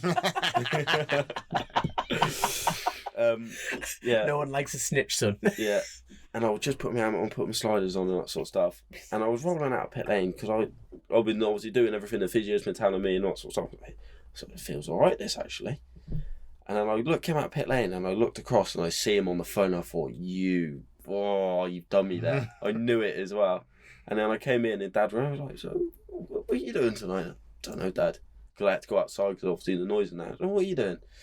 Just chilling with mates house in Bassett. And he went, don't lie to me. I know you're on a mini moto. Are you all right? I love this. Most parents are like worried about kids going off with the wrong crowd, smoking drugs. Doing the wrong stuff. Drinking, doing the wrong stuff. It's like, my boy better not be on a mini motor. I'm going to flog him. He said that, I'm doing a line. I'm like, flat out. As long as you're not on the mini motor, that's fine. I'm in a nightclub. I haven't slept for 3 days. Yeah. Thank God for that. Jesus. Yeah. And he thought, all right then, well, you can ride. I went pit bike night the next night. He took me to it. He chucked the pit bike in the back of his van. We went pit bike. Mega. Yeah. And that was it. I love your dad. I've never met your dad, but I love your dad. That is absolutely class. Yeah. It was great fun. So at this point, that was the crash point of that. So where did we get to? We got to the start of the year. Testing. That's right. Yeah. But you've had first round, and it was difficult. Yeah. It was hard work. I'm sat in the garage, not sat in the garage, but I'm in the garage, I see these things. And is it fair to say that the start of the year was difficult? Very much so. Yeah, very much so. Because you were the only superbike rider, you were the stock rider. No, Danny Kent as well. Danny, and we had Tom Oliver. We had Tom Oliver, which was another one, to be fair, right? That's a busy camp for Hawk, that mind, isn't it? At Knockhill, Steve says to me, it was not a good round, was it? Like, none of it was not good. But, like, Steve, the boss, says to me, he went, oh, yeah, Tom's struggling, blah, blah, blah. Be his rider coach. I went, yeah, I'll be his rider coach. I'll do that. Mint. Yeah. Like, just for fun, like, go and help him, like. FP1, wasn't it? FP1. I literally walked to the hairpin to see him high-side himself into next week and break his collarbone. Yeah. And, like, I never saw the end of that, did I? Like, no. Don't want to be in like as your rider coach. it lasted 4 laps. Yeah, He didn't even know I was his rider coach. We decided on our own, haven't we? Oh my god! But yeah, but like Knockhill was probably, it was a bad round for all of us. So Tom broke his collarbone. Danny was having a really off weekend, like super off weekend. Yeah. I mashed my shoulder on the sighting lap, Yeah, I remember didn't all this ride. now. Yeah. Yeah. And you had pace and spanned it. Yeah. It was a bad weekend, and it was probably like the culmination of a lot of things. And I saw it in the garage. You got a big talking to, but this is one of those things where it could have gone 2 ways, and this is kind of what I said about before. Yeah. But you came back. I think you did sort of take something from it. Yeah. But you tell me, did you? Like, because it was. Yeah, well, we went to You got some tough Mallory, love. didn't we? Yeah, tough love. We all got tough love. We needed it, I think. Yeah. Or something needed happening. Yeah, and then it was like the weekend after. He was like, right, Mallory, now. I was like, right, okay. And he was like, right, we're taking it back to basics. We are giving you a setting and you will learn to ride it. No matter what. You will ride in this. And I set my fastest ever lap round Mallory. I was like, what's going on here? And then after that, it just sort of, Because grew the speed wasn't really you had a few, I was going to say silly crashes. Nothing's ever a silly crash, but you had, like you said, you had them 2 at Silverstone that were sort of like out of nowhere. One wasn't your fault. And then there was a few others, weren't there? Little just bits kept not going right. Yeah, well, Knockhill, I was going for a time into the last corner. I thought, right, gonna do this. And I went into the last corner. I broke 10 metres later and was 10 Ks faster by the time I even hit the brakes. And I thought, I've got this. I got to the apex. See you later. Stupid mistake on my part because I was already purple. Like, I'd come up on my dash. Like, I knew it was a good lap. Just I've hit everything, and I didn't need to go that extra little bit, but I did anyway. Belief went for it, yeah. And then in the race, because I knew the Hondas and everything else had that much more pace up the hill, I thought, right, if I'm going to be able to do anything, I need to get in front of them before the last corner. Yeah. And so I give it a big right handful coming out turn 3, and it's sent me to the moon. Yeah, and that's when got a bit of a talking to, and everything went upwards from there, really. Yeah. What was the next round after that? It was Folkestone, wasn't it? On the Brands, because Coop came back. Yeah. Yeah. And again, so how was that? So that's a bit of a funny one. So Coops comes back out of a retirement. Yeah. And wins. Yeah, he just wins the race. Like, we all know how good Coop is, but like, that must have been. That's impressive. As a rider who's on the same bike, there's 2 ways you could have took that. Yeah. One, you'd be like, maybe I haven't got the talent, and you take it in a bad way. Yeah. Or you go, do you know what? This package can do it, therefore I can do it because I have got the talent. Yeah. Sounds like you went for option 2, or feels like you went for option 2. But how did that feel for you to have that happen on that day? Yeah, it was just. It was a because bit you weird. also had a pretty good day that day, didn't you? Yeah. No, to be fair, like even in practice, I remember standing there and it was like you're on the box. You're like, and you're P1 and on the 2. box, weren't you, in the race? No, well, because we had a bike problem in qualifying, which mean I'd done like 3 laps in quali. Yeah. And I was starting like P17, P18 or something like that. Because I'd done like basically an out lap, fast lap, in lap, and then we were coming in tyres and then going again because we were going to try and break the rhythm because I was going out with Coops and he was like, right, yeah, let's go. And then, Was Coops actually going, look, like getting in front of you and going, right, son, here we go. He's like helping you directly out he would get in front.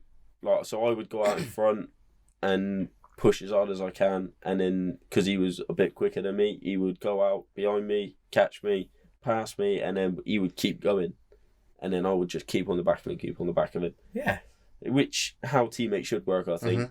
You know, of course. 2 bikes at the front are always better than 1, aren't they? So It's a total contradictory sport because it's like your teammates. Yeah. But when it comes to race time, it's like, actually, I don't give a flying shite. It's mental, but it's actually nice and refreshing to hear the fact that like your teammate's actually doing his job on that side of things. So that is class, man. So fair play, Coops, lad. Yeah. Fair play. Fair play. And then, we had to battle through from race 1 from like 17th, 18th. We finished like 6th, I think. And then my time put me 10th on the grid for the next race. I think 4th, I think. I remember you having a real good run. Yeah. Because like one of your strengths seems to be you're always we had this conversation, didn't you? Because like Charlie's always super fast at the end of a race. A lot of it's due to like you save a tyre really well, and it's funny because like we were chatting about it, weren't we? And you went, like, I don't know why it is. Like I'm trying really hard, as in like, and I'm like, mate, it's a really good thing, you know, like. Yeah. Of course, everyone's trying as hard, but some people have a riding style that saves tyre, and you seem to have quite an economical style in it. Yeah. You can sort of be. There's a few times actually, because I came and see you a few times on the grid, didn't you? And like, you know in yourself, if you're just somewhere near with 10 to go or 8 to go, we can have. You've got a go. Yeah. And that sort of that momentum built then from there, didn't it? Really. Yeah. Yeah, it was. From then, and then we went to Thruxton, and which was massive tyre saving. Rubbish start. I was terrible in my starts till halfway through the season, till Thruxton, I think. The starts were absolutely appalling. I qualified like second, third row, and I'll be back in 10th row by turn one. So what changed at Thruxton? What was? I have no idea. It's like my home round and everything else. Everything just felt good. I love the track as well. It's one of my favourites on the calendar. And yeah, it just... Is it your favourite? Yeah, between that and Donington, I couldn't choose between the two. Is it what's your favourite track? Probably Donington. I really like Donington. Yes, You think that's suitable kind of thing? Or Anglesey, if we're doing one that we don't race. Anglesey is a beautiful track. Lovely track. That's a cracking question. What's your favourite? Is it Anglesey? Is your like non-BSB track? What's your favourite? And you've just anywhere in the world, or but okay, we're gonna answer 2 phases: UK and in the world. So go for it, Charlie. I would probably say Anglesey in the UK, just because it just flows really nice. Right. And in Spain or Europe would have to be Jerez or Aragon, one of the two. But you have to pick one. You have to pick one. Jerez. Final answer. Love the confidence. Right. I'm going to go Anglesey just...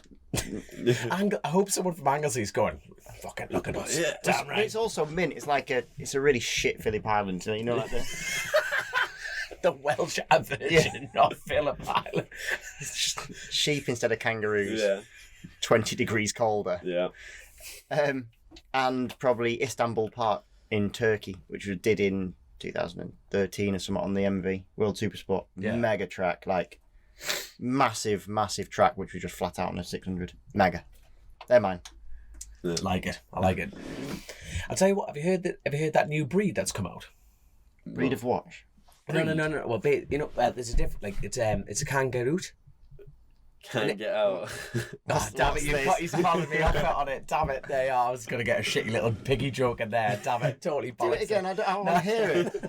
Even though I know the punchline, I want to know the joke. Nah, I can't do it. Grace has woke up, by the way, for the listeners. So even she's looking at me going, that is crap. Well, basically, actually, Sugar told us it, and I'm not even going to entertain you with like how bad it is, but damn it, Nesbitt, you're too quick. So, yeah, anyway, Anglesey, shitty Phillip Island. Where we go, that is class. That is class. So we're talking about brands. We were talking about so what happened after brands then? So Coops won. You were getting a real feel for it. You know, it's like at what point you thought I could win the Stock 1000 Championship? Well, from the start of the season, after Knockhill, I knew I couldn't win it. Just mathematically, I knew I couldn't win it. Right. But and where was Knockhill? It was like in the middle of the season. Yeah. Right. We didn't have a very good start to the season on the stock thou. Yeah. We had a lot of problems and me crashing and all that sort of stuff, which... As riders in BSB, you know when you think, there goes my championship, is that quite hard to get revved up, or is it like, right, we just need to start winning races now? You know, is it just that total... I think it's a mindset thing. We talked a lot about mindset, but it is, you can take it 2 ways. You can take it if the championship's done and give up, but there's no point even turning up if you give up. That's, you know what I mean, that kind of like when you've got, you know, you're capable as riders, but I can actually win the championship. In Superbikes, it's been such a sort of thing over the last however many years that the Showdown's been there, because for the last 3 rounds of the last 10 years, only 6 people can win the championship. So like literally for everyone else, they've got that. You, no matter, even if you were far back, mathematically usually you can still win a championship, but truthfully you can't. Yeah. But like when Showdown happens, you genuinely can't win the championship. You could win the last 6 races of the championship and you wouldn't win the championship. Yeah. If you're outside the top 6. So actually you have that thing a lot in Superbike, so you did do. it's like for like a little bit of a refresh, mainly for me. You know, it's like we're nearly March in the new year. This new format with the showdown. Can any of you two explain what's going on with that to me? I don't really understand it. I know they're doing Very honest answer. Reduced points, aren't they? For Because it is a showdown without being a... Yeah, so quite simply speaking, as the year goes on, the points get bigger. Right. So there's the main championship where we get less points you would normally get. So I think it starts at like 18, 17, 16, 15, whatever it is. I don't know the numbers, but it starts about 18. Yeah. Then you get into the showdown point, which I think is like the last 3 rounds. Yep. And the first 2 rounds of which are like normal system, which has always been 25, 20, 16, whatever it is. Yeah. And then for the very last round, it's like a super point system where you get 30 something if you like win. points and a half or something like that. Yeah. So basically what they're doing is mathematically it's going to be less possible for someone to run away with the championship. Right. And also like going into the last round, instead of having 75 points available, there'll be say 120 for example, I don't know, but like there'll be something like that. So all of a sudden it gives a bigger amount of possibility for people. Yeah. So like I know I'm kind of like we haven't finished off the full Stock 1000 story on that element, but for you stepping up with the same team within Hawk into Superbikes, are you happy with that change as a rule? Very much so. Yeah. Yeah, because Steve knows me, he knows the way I work, knows how I like the bike set up, and obviously I'm going to be on Steve's side of the garage as well, so I think it'll work quite well. Yeah, I mean, we like, you know, like this the championship change. Yeah, you know, because if you went to the old rules of like you say, just as it was 8, wasn't it? It went from 6 to 8. 6 to 8. No, it went 6 to 8, like you say. You know, it's a bit like, oh Jesus, because I think it's a good time to discuss, you know, like you say, a new signing. But what is your plan? Where would you like to finish? What do you see as realistic to finish? And more importantly, where's Hawk's opinion on you? Well, Which is obviously putting them a little bit under the spotlight, but you know, these conversations have to happen, don't they? Yeah, I don't know what Hawk's opinions are or expectations are, because as you know, Christian, Steve keeps everything very close to his chest. Mm-hmm. Right. He's very, very hard to read. Like, I know this is your first chance in Superbike. It's not your first time in the paddock, far from it. But have you ever been like, we're signing you, Christian. This is what we want. Have you ever been under that direct look? Not. It's interesting, isn't it? Because people would be wondering, wouldn't they? No, but I think you become very aware of a team's expectations very quickly. So it's very rare that it's like X, Y, and Z is expected. But you know if you are or aren't meeting expectations. Yeah. That becomes very quick. You know that pretty quickly. Yeah. And you fucked up. You don't need words for it either. No, you don't even need that. You know, like you just get that look. Yeah, you get that look, that vibe. Don't you? Yeah. Walk into the garage and you think, yep, everyone thinks I'm an knobhead. Yeah. So right, they look at you like, you again. Yeah. I tell you what, I've jumped the gun yet again. But let's even go back to the Stock 1000, because you aren't actually a full stranger to Superbikes. Because like you said earlier in the conversation, you know, this contract of yours for Stock 1000 was a stand-in rider opportunity in Superbike. So, like for the listeners and mainly me, who was riding the Superbike at that point for you to step in for? Oh, yeah. Awkward. Nice. So because of your shoulder, is that why? Oh no, this was Alton Park when you had that coming together with Skinner, wasn't it? Yes. Yeah. So I got KO'd at Alton Park. So by this point, like, Charlie's had a fantastic run of results, haven't you? Yeah. You know, like, you actually got your first chance at the Cadwell test. Yeah, there was. Yeah. So before Cadwell this year, there was a Thursday night sort of.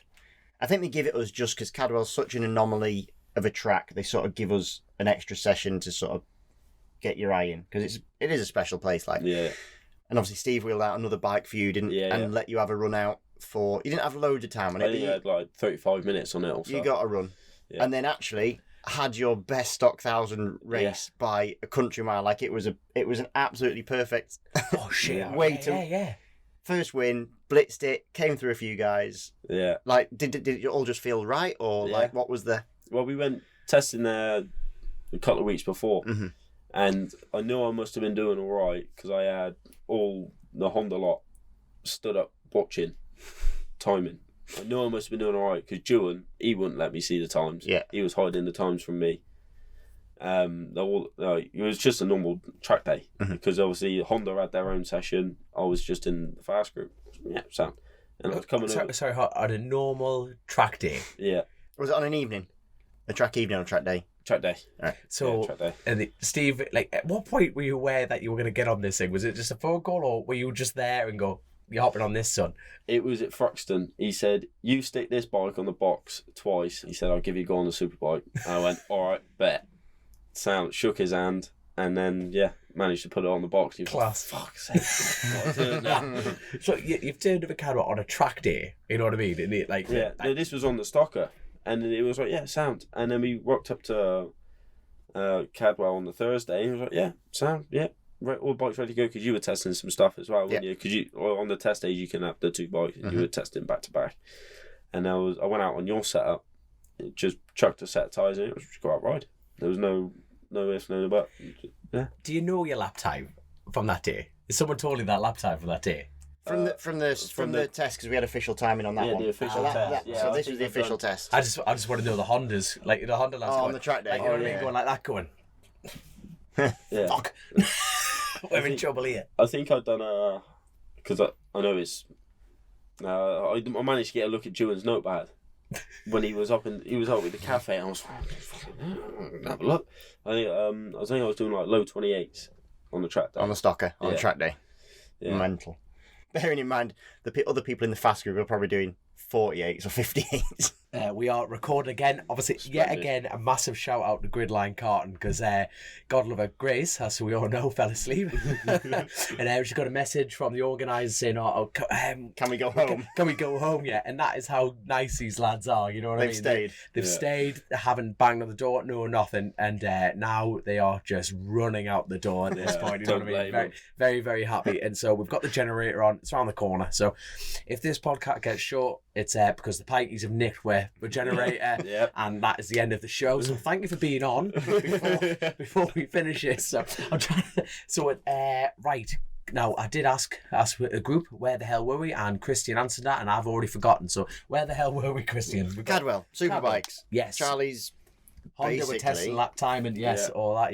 Yeah. No, we got to the BSP weekend, and I guess your coming of age on the Stocker, really, more than anything. Yes, you got your chance on the Superbike in that evening session. And then, just an amazing race. Yeah, it was. Yeah, it was.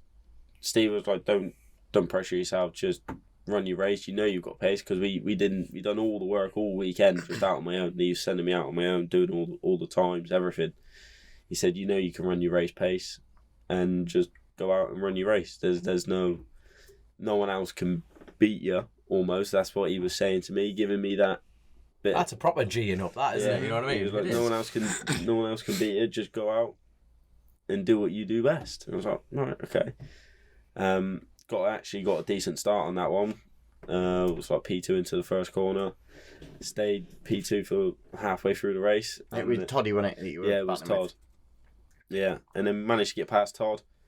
And then, for whatever reason, about 3/4 of the way through, I think I put in a 27.6 on the Stocker, towards the end of the race, and because you know what Cadwell's like with the GPS and stuff. I come up on my dash and I'm like, it's lying to me.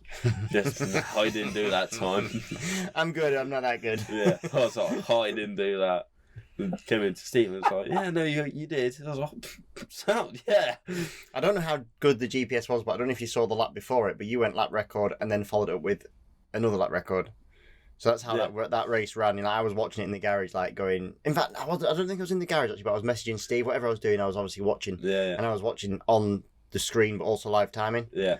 And you got to the front, got in front of Davey. And I know how good Davey is. We all know how good Davey is. And then it was like, maybe he's going to dig in. Yeah. But he just had nobody had any answer. And he went lap record, and then we were like, whoa, that's some lap to break. And then next lap, it was like, oh, he's gone again. Fair play. Was it a fluke? As you do. But it looked like it. You didn't.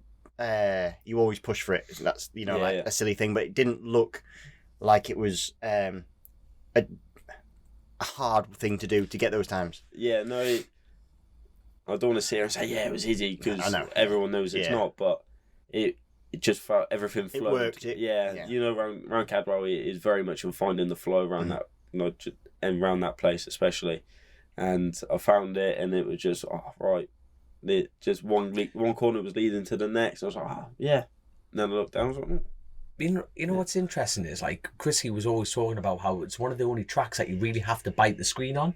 Would you agree with that? I'm gonna have to. I'm gonna grit. Was that? Oh God, if I've got that I think wrong, there's I'm parts so of sorry. it. You know what I mean? Cadwell's a bit It of a was funny definitely one. that track. There's different parts to Cadwell. The first half and the second half are really completely different. So there's some parts you really need to flow. Yeah. And there's some parts you have to do sort of Really, like, grab things a bit hard. actually proper ride it kind of thing, and it's like everywhere else is kind of, you have to find that like that word you use and flow. But it's one of them tracks that you thought to ride. But it is a track that you have to find some kind of. You can't attack Cadwell all race because it just won't work out.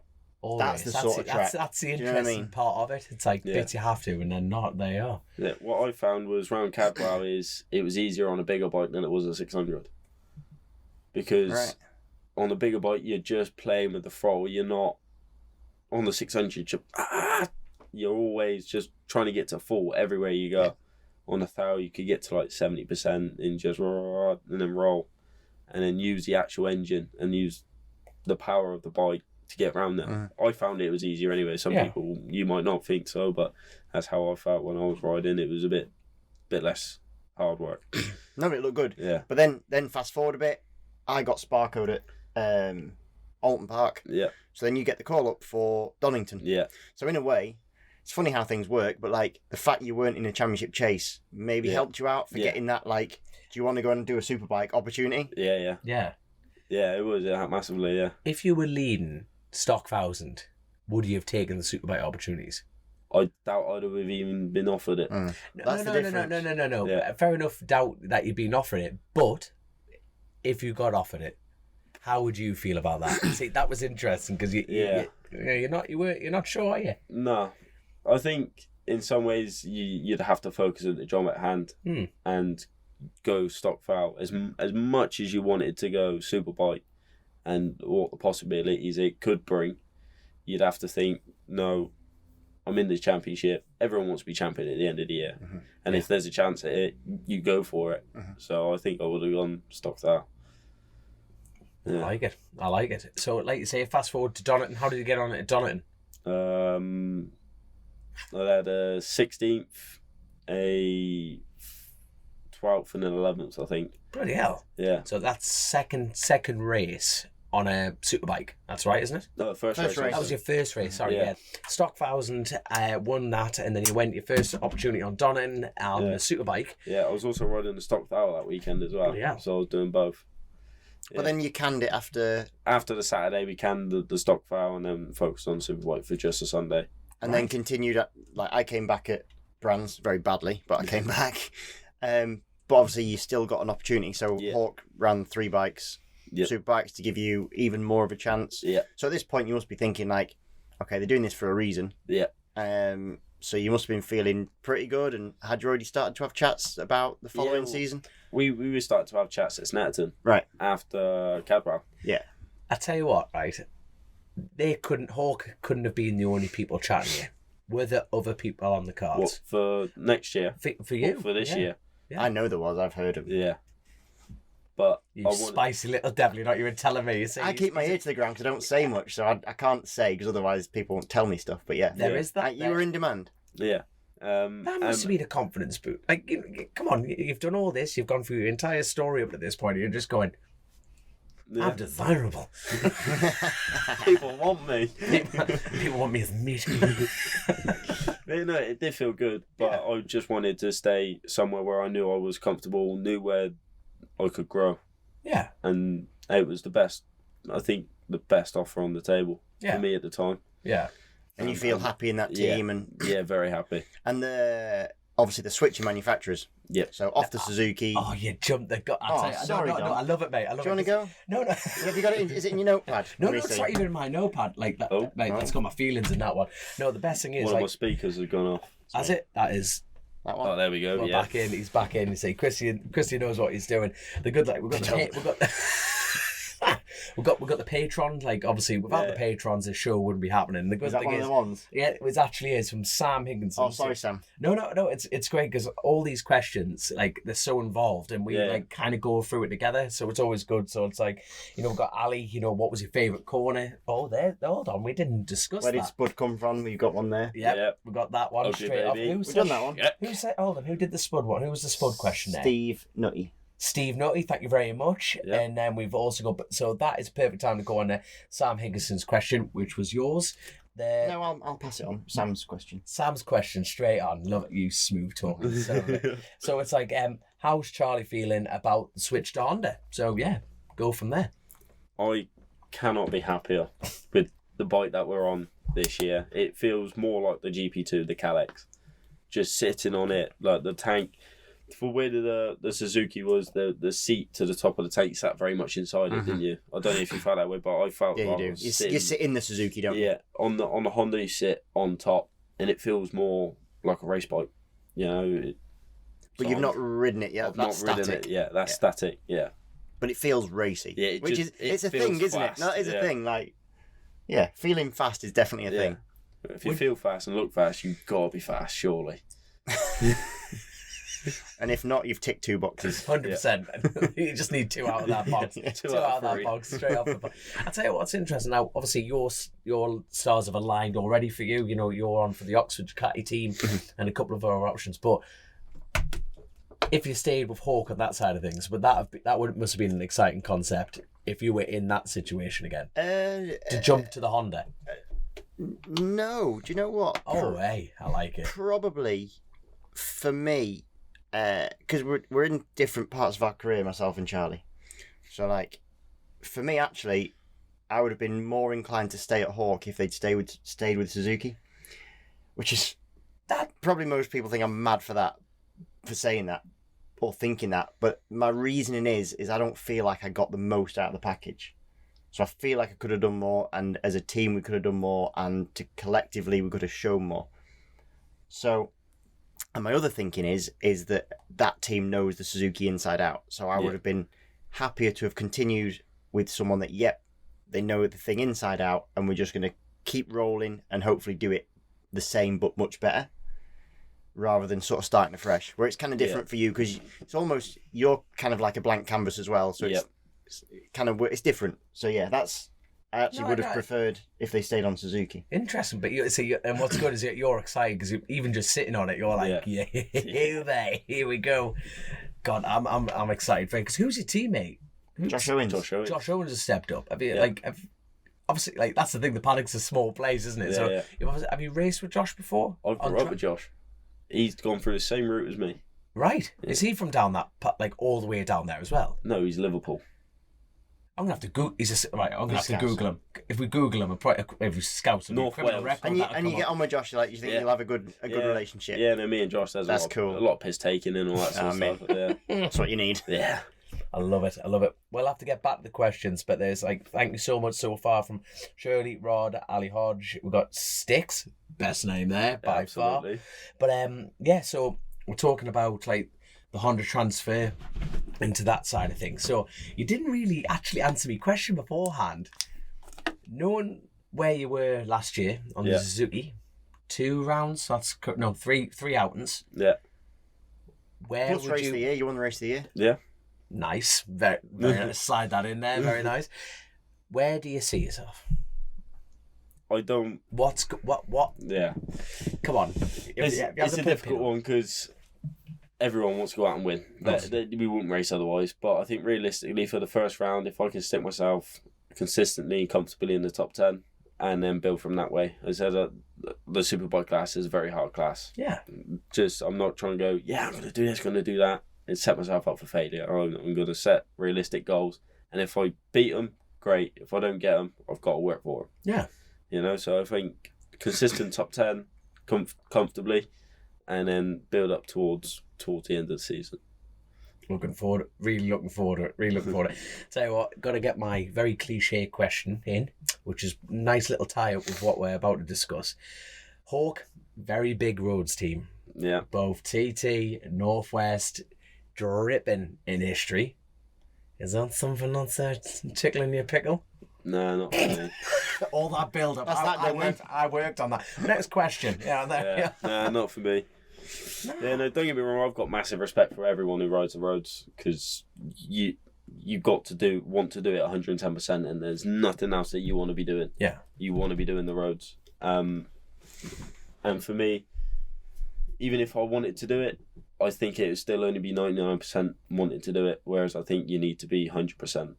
There's got to be nothing in the back of your mind to be able to do road racing. Yeah.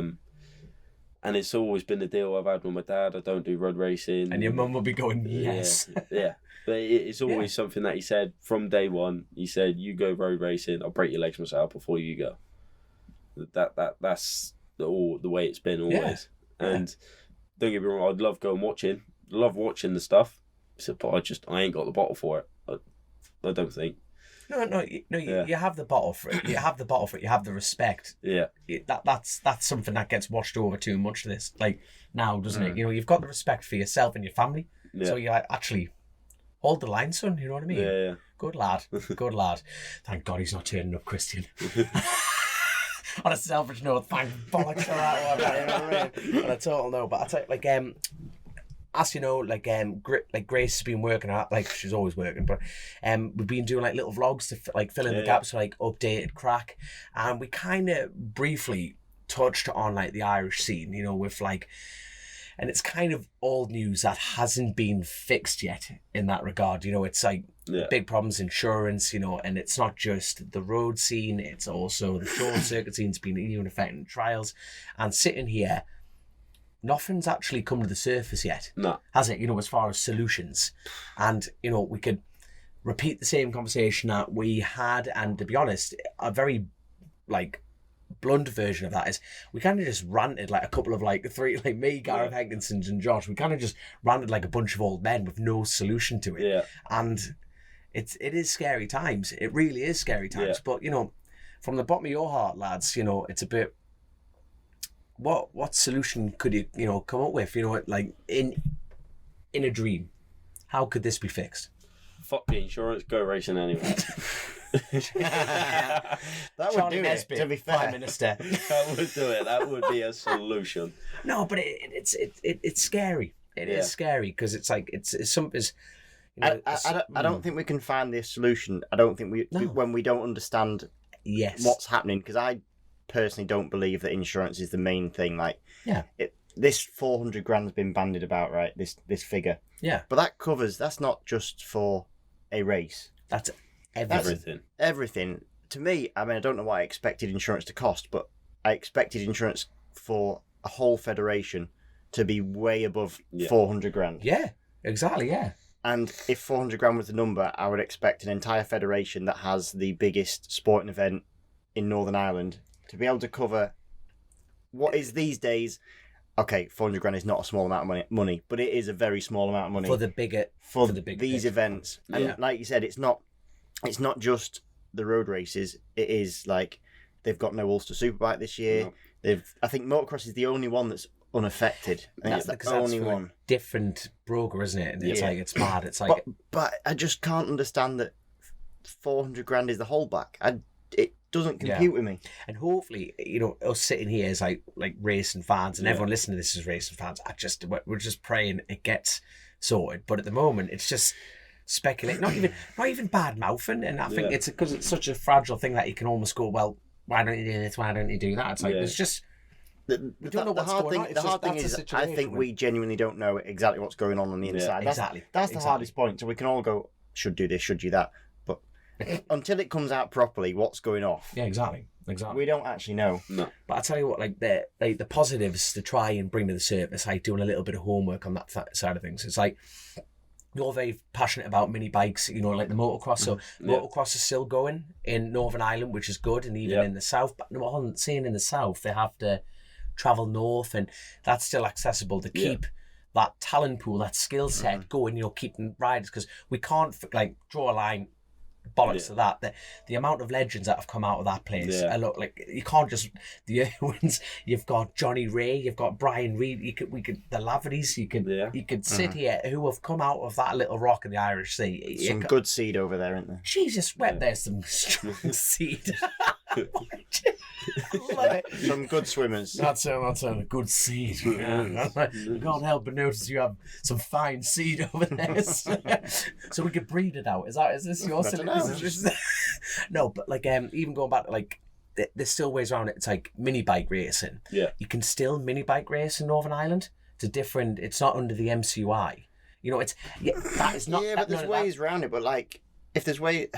No, I'm just like trying to like put a good spin on it. Well, you can't put a good spin on something like you clarified on the fact of like nothing's transparent. We don't know what's going on, so we can't. As everyone is a fan of this, you can't speculate, you can't guess, you can't nothing. But it's a bit at the moment. It's about trying to hold fast, by going a little bit of this. You can still do track days. That's under a different insurance for bikes.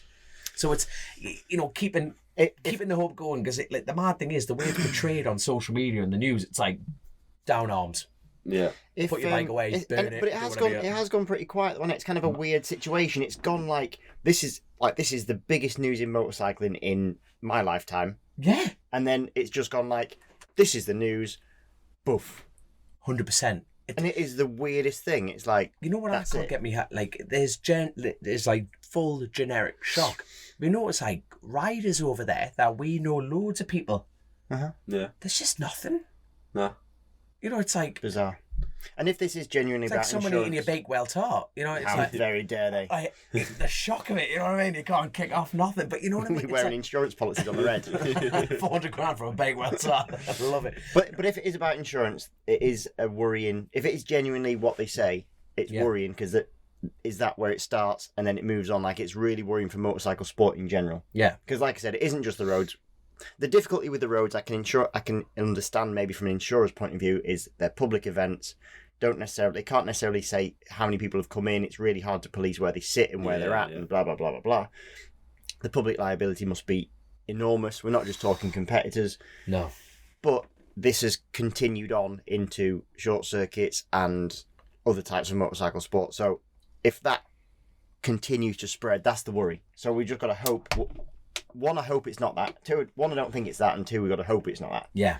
It just. But yeah, the fact it's gone so quiet is it's mental. Isn't weird. It is, isn't it? It's like no news is good news. That's what I'm praying on. You know what I mean? Yeah. Like because it's actually just gone. Biggest news that's ever hit. Yeah, and then Zip. Yeah, it's like that's it. Not a thing. Bosh. Not a bloody thing, and it's Like it or lump it. That's that. yeah. it's mental. Down tools. But like the good thing is, it's like at first, that like that rippling effect. Yeah. That kind of seemed to have stopped, because everyone, like, you can imagine the rumour mill that it just went from, well, that's a TT bollocks. It's like, well, hold on, TT's all right. Is that going to affect British? It's like, no, it's not going to affect BSB. It's not going to, stem the tide. You know what I mean? It's like, right, thank God for that. And it's like, let's just try and. Fingers crossed, by the next pod, or by Monday or Sunday when this goes out, it's done. Oh, but that's it, you know what I mean? By the weekend, let's pray, you know what I mean? We can just back out and move, like, everything's back on track. That's it, everything's back on. Basically, what we're going to do is Charlie Nesbitt's winning bill is going to fund that. His prize bonus, winning bonus, is going to pay for the service. That is exactly how it's today's kart race, yeah. Straight on it, absolutely straight on it. But also, let's talk about the future. You're on Hawk. You're back on the bike. New thing. You're going to absolutely smash the living shit out of it. Is the dream still to get in the World Superbikes? What is the dream? Yeah. Sitting on the beach, Corfu, drinking margaritas. What's the dream? What's Charlie's dream? World Supers. I think within good time. I think I still got a lot of learning to do. But I think within good time, if I can potentially get there, that would be great. Would you that question about like the stock 1,000, and then if you had folks, so if you're doing well in superbikes, but someone turned up on a non-competitive superbike ride, would you drop everything to go do it? No, I would. If I was to go over to Worlds, it'd have to be on a competitive bike. And speaking as a group here, what rides are there like that are winning packages now? Bautista on the Ducati. Yeah. Kawasaki. Well, Kawasaki. That's getting better. You know, like World Superbikes over the last few years has got. Oh no, it's got good. A lot better. No, Yeah. but even so, you know yourself. There's only a handful of actually, there's some proper top rides there. And which rides are those? Yeah, I think all of the Ducatis, even like Petrucci's, Bassani. Yeah, the customer ones are going fast, aren't they? The customer ones. They're close. Yeah. I think all the R1s are getting there now. Mm-hmm. Even Brad's team, they've got full factory support. Mm-hmm. Oh, have they? Yeah. Right. Even though they're only doing the European rounds, they've still got the full factory support, so they're still going to be getting the stuff that Top Rack's getting and stuff like that. Kawasaki, I'm not too sure if what's going on there. Mm-hmm. I've just handed over the work laptop here for the podcast laptop here, and we're looking at times. And so basically, first round of World Superbikes this weekend. So they're probably waking up right now for qualifying and the first race day. Pretty much about now. They'll be getting ready for the first race day of 2023, which is pretty cool. Terrifying. That is but for all races, you know what it's like, and you're like when the first, even if it's not your championship, it's like the start of the season. Let's go racing. Yeah, I'm shitting myself. I want 2 months more. I'm so underprepared at the minute. So this is going out on what, Monday? Monday. Hopefully. Things we're all looking at Grey's going, Jesus God. So go on, Charlie. Top 3. But hold on. Now, for a bit of context, we actually have the time. So this is from the first day. Oh, yeah, that's free practice one. Get rid of that. Free practice one. Free practice one. Here we go. Combined. So he knows what he's doing. I don't know how to use a laptop though.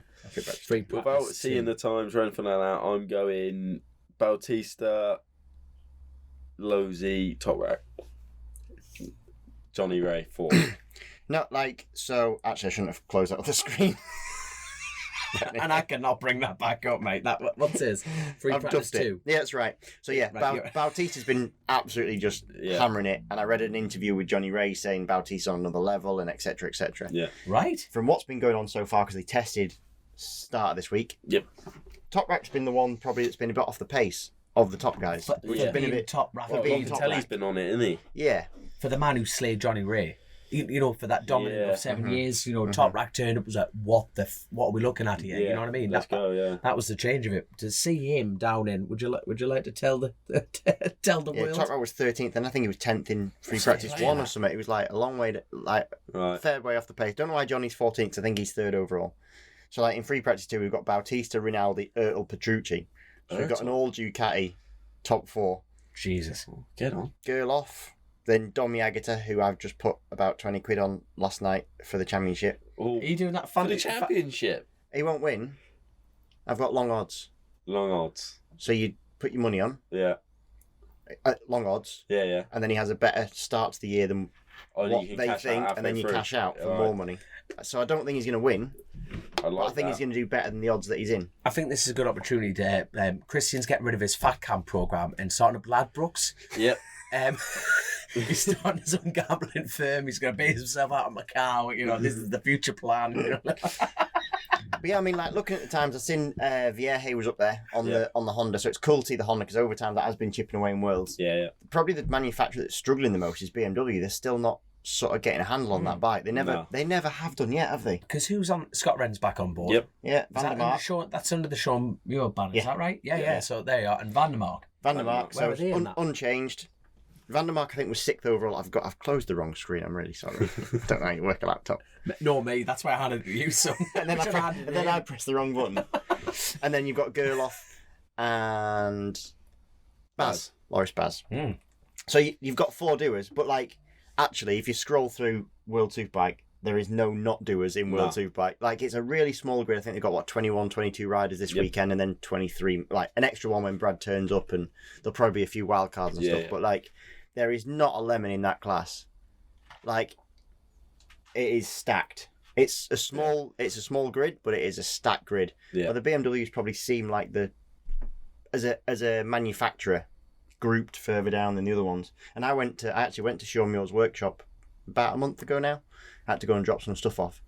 And that bike, that BMW is unreal.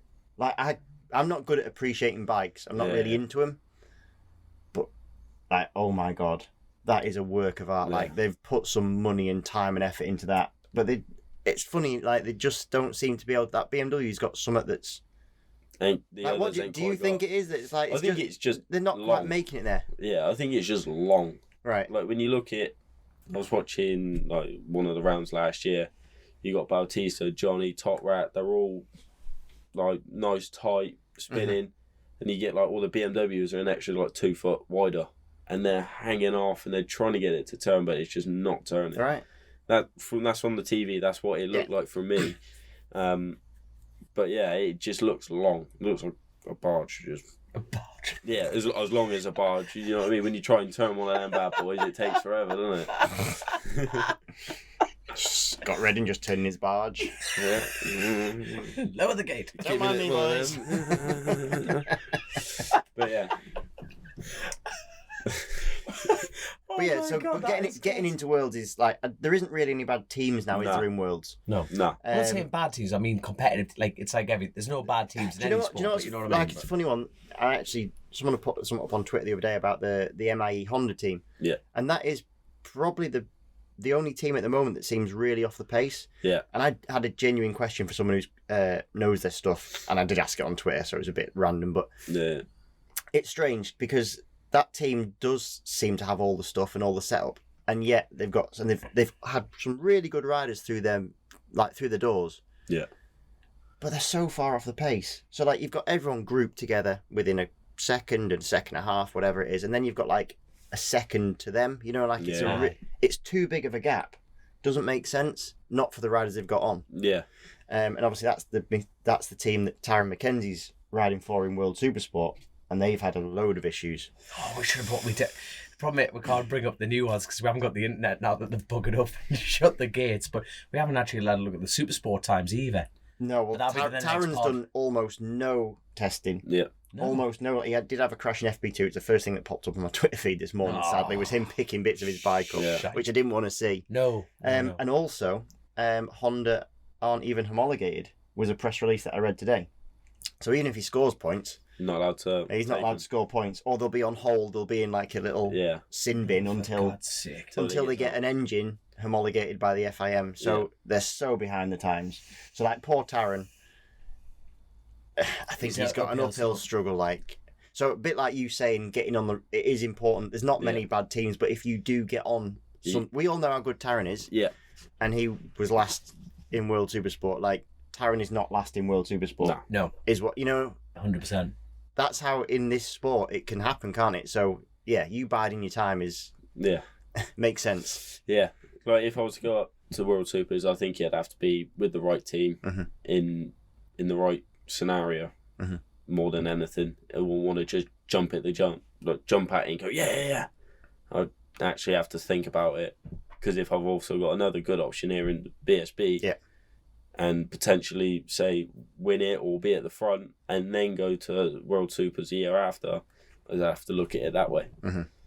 So it'd be what it'd be. Maybe. I tell you what though, another bit of news release. I'm surprised you both haven't dropped Superbikes like a bad habit. This F900 Cup has got a 75 grand prize fund, gentlemen. That's just the bike, isn't it? 75 grand. No, the bike, £1,000 a win, everything. Really? £1,000 a win. Look at Izzy's perk up. I might put an entry in. I tell you what, no, but it'll be interesting to see what the entries look like. No, they're not. Not like, so we were down at the MCN show. Yeah. Big shout out to Lee Bob Jackson. Yeah. Oh yeah, well he hasn't turned up today, probably out of shame. Yeah. But now to be fair to him, he did set the fastest time. Yeah, if you don't stop, it's easy to set the fastest time. So they had a drag strip. So I was actually down there at, I went for a Ducati launch of the new Diavel Ducati at the Gherkin, and then next morning came down to see the London Bike Show just to do that bike show thing. Yeah. And I've never seen it where they have this drag strip. I think they've had the flat track before. Yeah, we've done it. That's how I knew it was good crack to come on the show, because he kept knocking me off. I knocked him off. It was just savage. You know. So I was taping your fingers up, wasn't I? Well, you bust me fit. You broke I my didn't. fingers. You brushed your fingers. What are you on about? Who was the one sitting on us? Well, no, you were the one sitting on the bike and you was trying to get your knee down and hitting your fingers on the barriers. No. No. Well, that was me trying to go fast. Like, I actually had the leg up and he kept just squeezing me out, you know what I mean? There's him about his boulder, crying at Cartagena, you know what I mean? He tried to do to me in a water barrier. Anyway, so the MCN lot had, like, the overloop by Peter Boast and, like, the flat track school. It was absolutely savage crack. As a rider, it was mint. But so what they've decided to do with MCN is, like, try and just change a little. Mix it up. And they've, like, drag strip, but it was like... Instead of a circle, let's have a straight. Yeah. So obviously I had loads of different brands. Like I was riding John Chapman's like 250. The Manx Grand Prix Club, their centenary year. I said that right. I've been worried about saying that all day. Centenary year, twice now. Coming up for the 23 season, and they invited us down like with John and Lee Johnson, you know, to Space and Bikes, and BMW. Asked me to ride the F900, which I'm part of that championship, and like do drags, and it was just like getting the ties. But as we've all seen today at the go-karting, you can never, ever, ever have a bit of fun. It gets serious and it gets fast. You know, no tyre warmers, no nothing. Hickman's on a superbike, like totally smoking it down. John McGuinness is on his like senior winning like 2007 bike on a Dunlop, and how he didn't crash. Craig Watson was on this supercharged thing. He was like Captain Kawasaki, Captain fucking Insano, more like that, just wheeling, gripping. It was just Insano. Mate, honestly, I'm telling you now, honestly, it was mint, but it was all under control. And obviously Lee Bob, you know, just the times got dropped, and it was just like, there you go. But bearing in mind, this is why I'm defending Lee Bob. It was like polished. So they put the surface down for like the e-racing. But at the end of the day, you know, there's a huge opening in there. They made it as safe as they can. You know, fair play to them. But it's still covered in dust and shite and everything like that. So Lee Bob's just, like you say, he's just gone like so much quicker. I had a good go. It's funny because we've got like a BSB riders group chat now. I don't know who put it in, but there was just this video. Yeah, it just appeared, didn't it? And it's funny because like he does a real good run, and then like woof. It's funny because he looks like he's nearly stopped, and then he just hits these barriers, and it's just this like it's just funny, you know. Like anyone that can find it, just goes doof. And then like it's horrible, and you're trying to pick the bike up, and like the wings falling off it, and like. And if you want to see it, if you go on Team Green Kawasaki on Facebook, go down to the post where they see Lee Bob, go into the comments, go to all comments, and someone's put a video of the comments. That's how to get to it. Love it. Brilliant. I'm totally, as soon as I get out this door, I am going Team Green, like comments, all comments. But it's it right at the end. Right. So they see him and they're from me to you away, from Lee. And he just goes, doof. Boom. I love that. He's got a sense of humour, thick skin. He'd be hopefully laughing at that. It's just great crack. Mind you, the guy on the Harley would have cheered him up because a bloke went through the barrier at the bottom. I think he just totally forgot about braking marks. He hooked second instead of hitting the brake. And now, fair play to him, I would sign him. If I had a race team, I'd sign him because locked the front, off, went for it again, locked it, saved it again, third time. It just... He held it up to the end, mate. You know what I mean? He held it up to the end. But it was he went down with his ship. He was I'm the captain. Full on. I don't know who that gentleman was, but I tell you what, that was some crack, that. You know what I mean? But hey, motorcycles deliver good stories. Straight Absolutely. up. But I tell you what, like, before we get all the thank yous in, it's like, I must thank, you know, the BMW lot. They properly looked after me and the other half, and it was like good to get on the F900, and it was good to meet them lot, you know what I mean? So hopefully, on a biased note, because I thought they were mint, I hope the barge turns. I'm not saying it's a barge, I said it turns. Yeah. Really you know that BMW contract you were getting in 2 years' time? Out the window. He'll sit in Sean Muir's office. So you thought our bike's a barge? Yeah. No, I shouldn't have said that. No. Oh, class, man. Class. So, I'll tell you what, a couple of quick fire ones. What are you most looking forward to in 23? Be it on bike or off bike? On bike, just riding, spinning laps. Enjoying myself riding my bike. I'll tell you what, while we've got you here, I want to ask the same question, because like we haven't actually. That's the thing, when we're doing these interviews, we never get a proper chance to catch up. You, now that you're off the other side of the seat, you know what I mean. We're not going to get a chance to catch up. So you've been like flat out with like training with the motocross. You're a training monster, period. So that's not a shock to anyone. Like you ran past me and Grace were having breakfast this morning, and you like. It was just this blur, and everyone else walked around in hoodies and t-shirts, fucking freezing. There's him just in a t-shirt, like, hot set. I was only running fast. I was running back for my breakfast. I was starving. There we are, touche. Otherwise, I'd run slow. Yeah. So how are you getting on? What are you looking forward to this year, mate? I'm just looking forward to a bit of a fresh start. To be fair, putting last year behind us and going again. Do you know what I mean?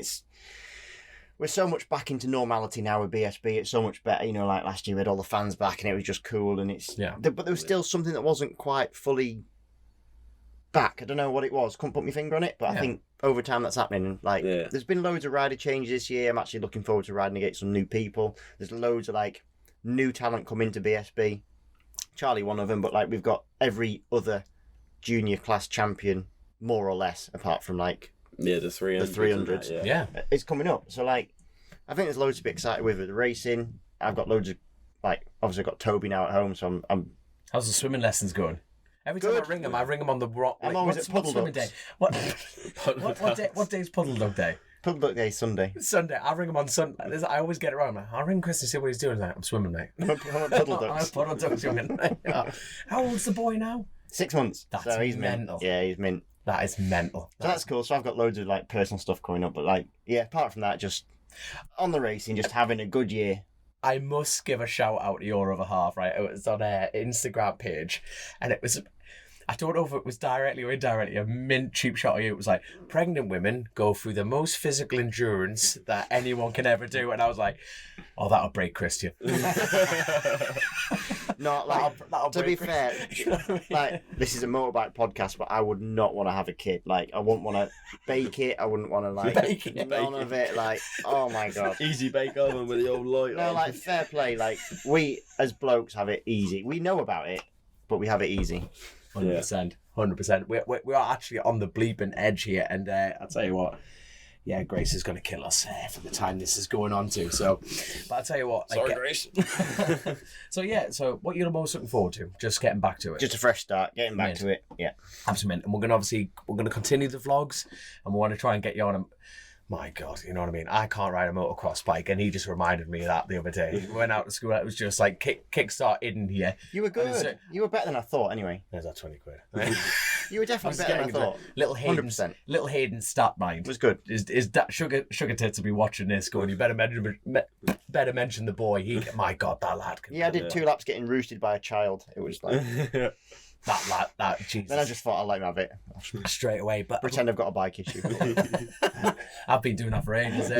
But hey, we've got anything else you want to touch on for this one? I feel like it's because we've got such a big gap to the next one. I feel like everything's still moving in.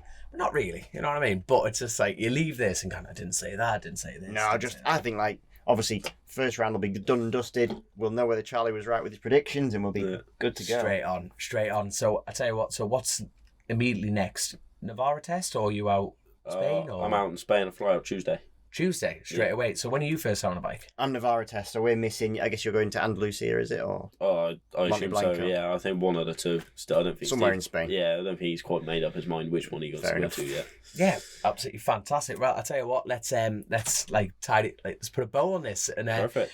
Obviously, thank you to our sponsors, Global Moto, Click, Buy, Deliver. Get on there. It's next to the Kawasaki page, underneath the Bob. That's right. Yeah, obviously, I keep saying this, but without people supporting this show, we'd be stuffed, especially the patrons on that side of things. So please, click. Oh, God, you say I'm not corporate enough for this yet. Please subscribe, click and all. Can any of you two that like and subscribe and click all the bells? That's it, and don't skip the adverts. We don't do the advert thing. No? Oh, do you not? No, we don't so do that. skip away. Well, because Chrissy was like, well, actually, what pisses you off more than when you watch YouTube? When an advert pops on, you know what I mean? So it's there we go. But never say never. Never say never. We need funding for this. But obviously, seriously, thank you to Global Moto, thank you to our patrons, and thank you for everyone for supporting this. And more importantly, thank you, Charlie Nesbitt, for letting us nick your Friday night. Thank you so much. No problem. Thank you for having me. And obviously, good luck, mate. And Christian, how was it in the hot seat, son? I think I prefer on that side, but it's been great. Tough shit, you're on this side now. There you go. But obviously, thank you so much, lads, and we'll catch you all later on. See you in a bit. Bye. Chasin The Racin, Powered by Colchester Kawasaki. Part of the global Moto Group, we supply new Aprilia, Moto Guzzi, Vespa, Royal Enfield, Kawasaki, Sim, Mutt and Benelli motorcycles.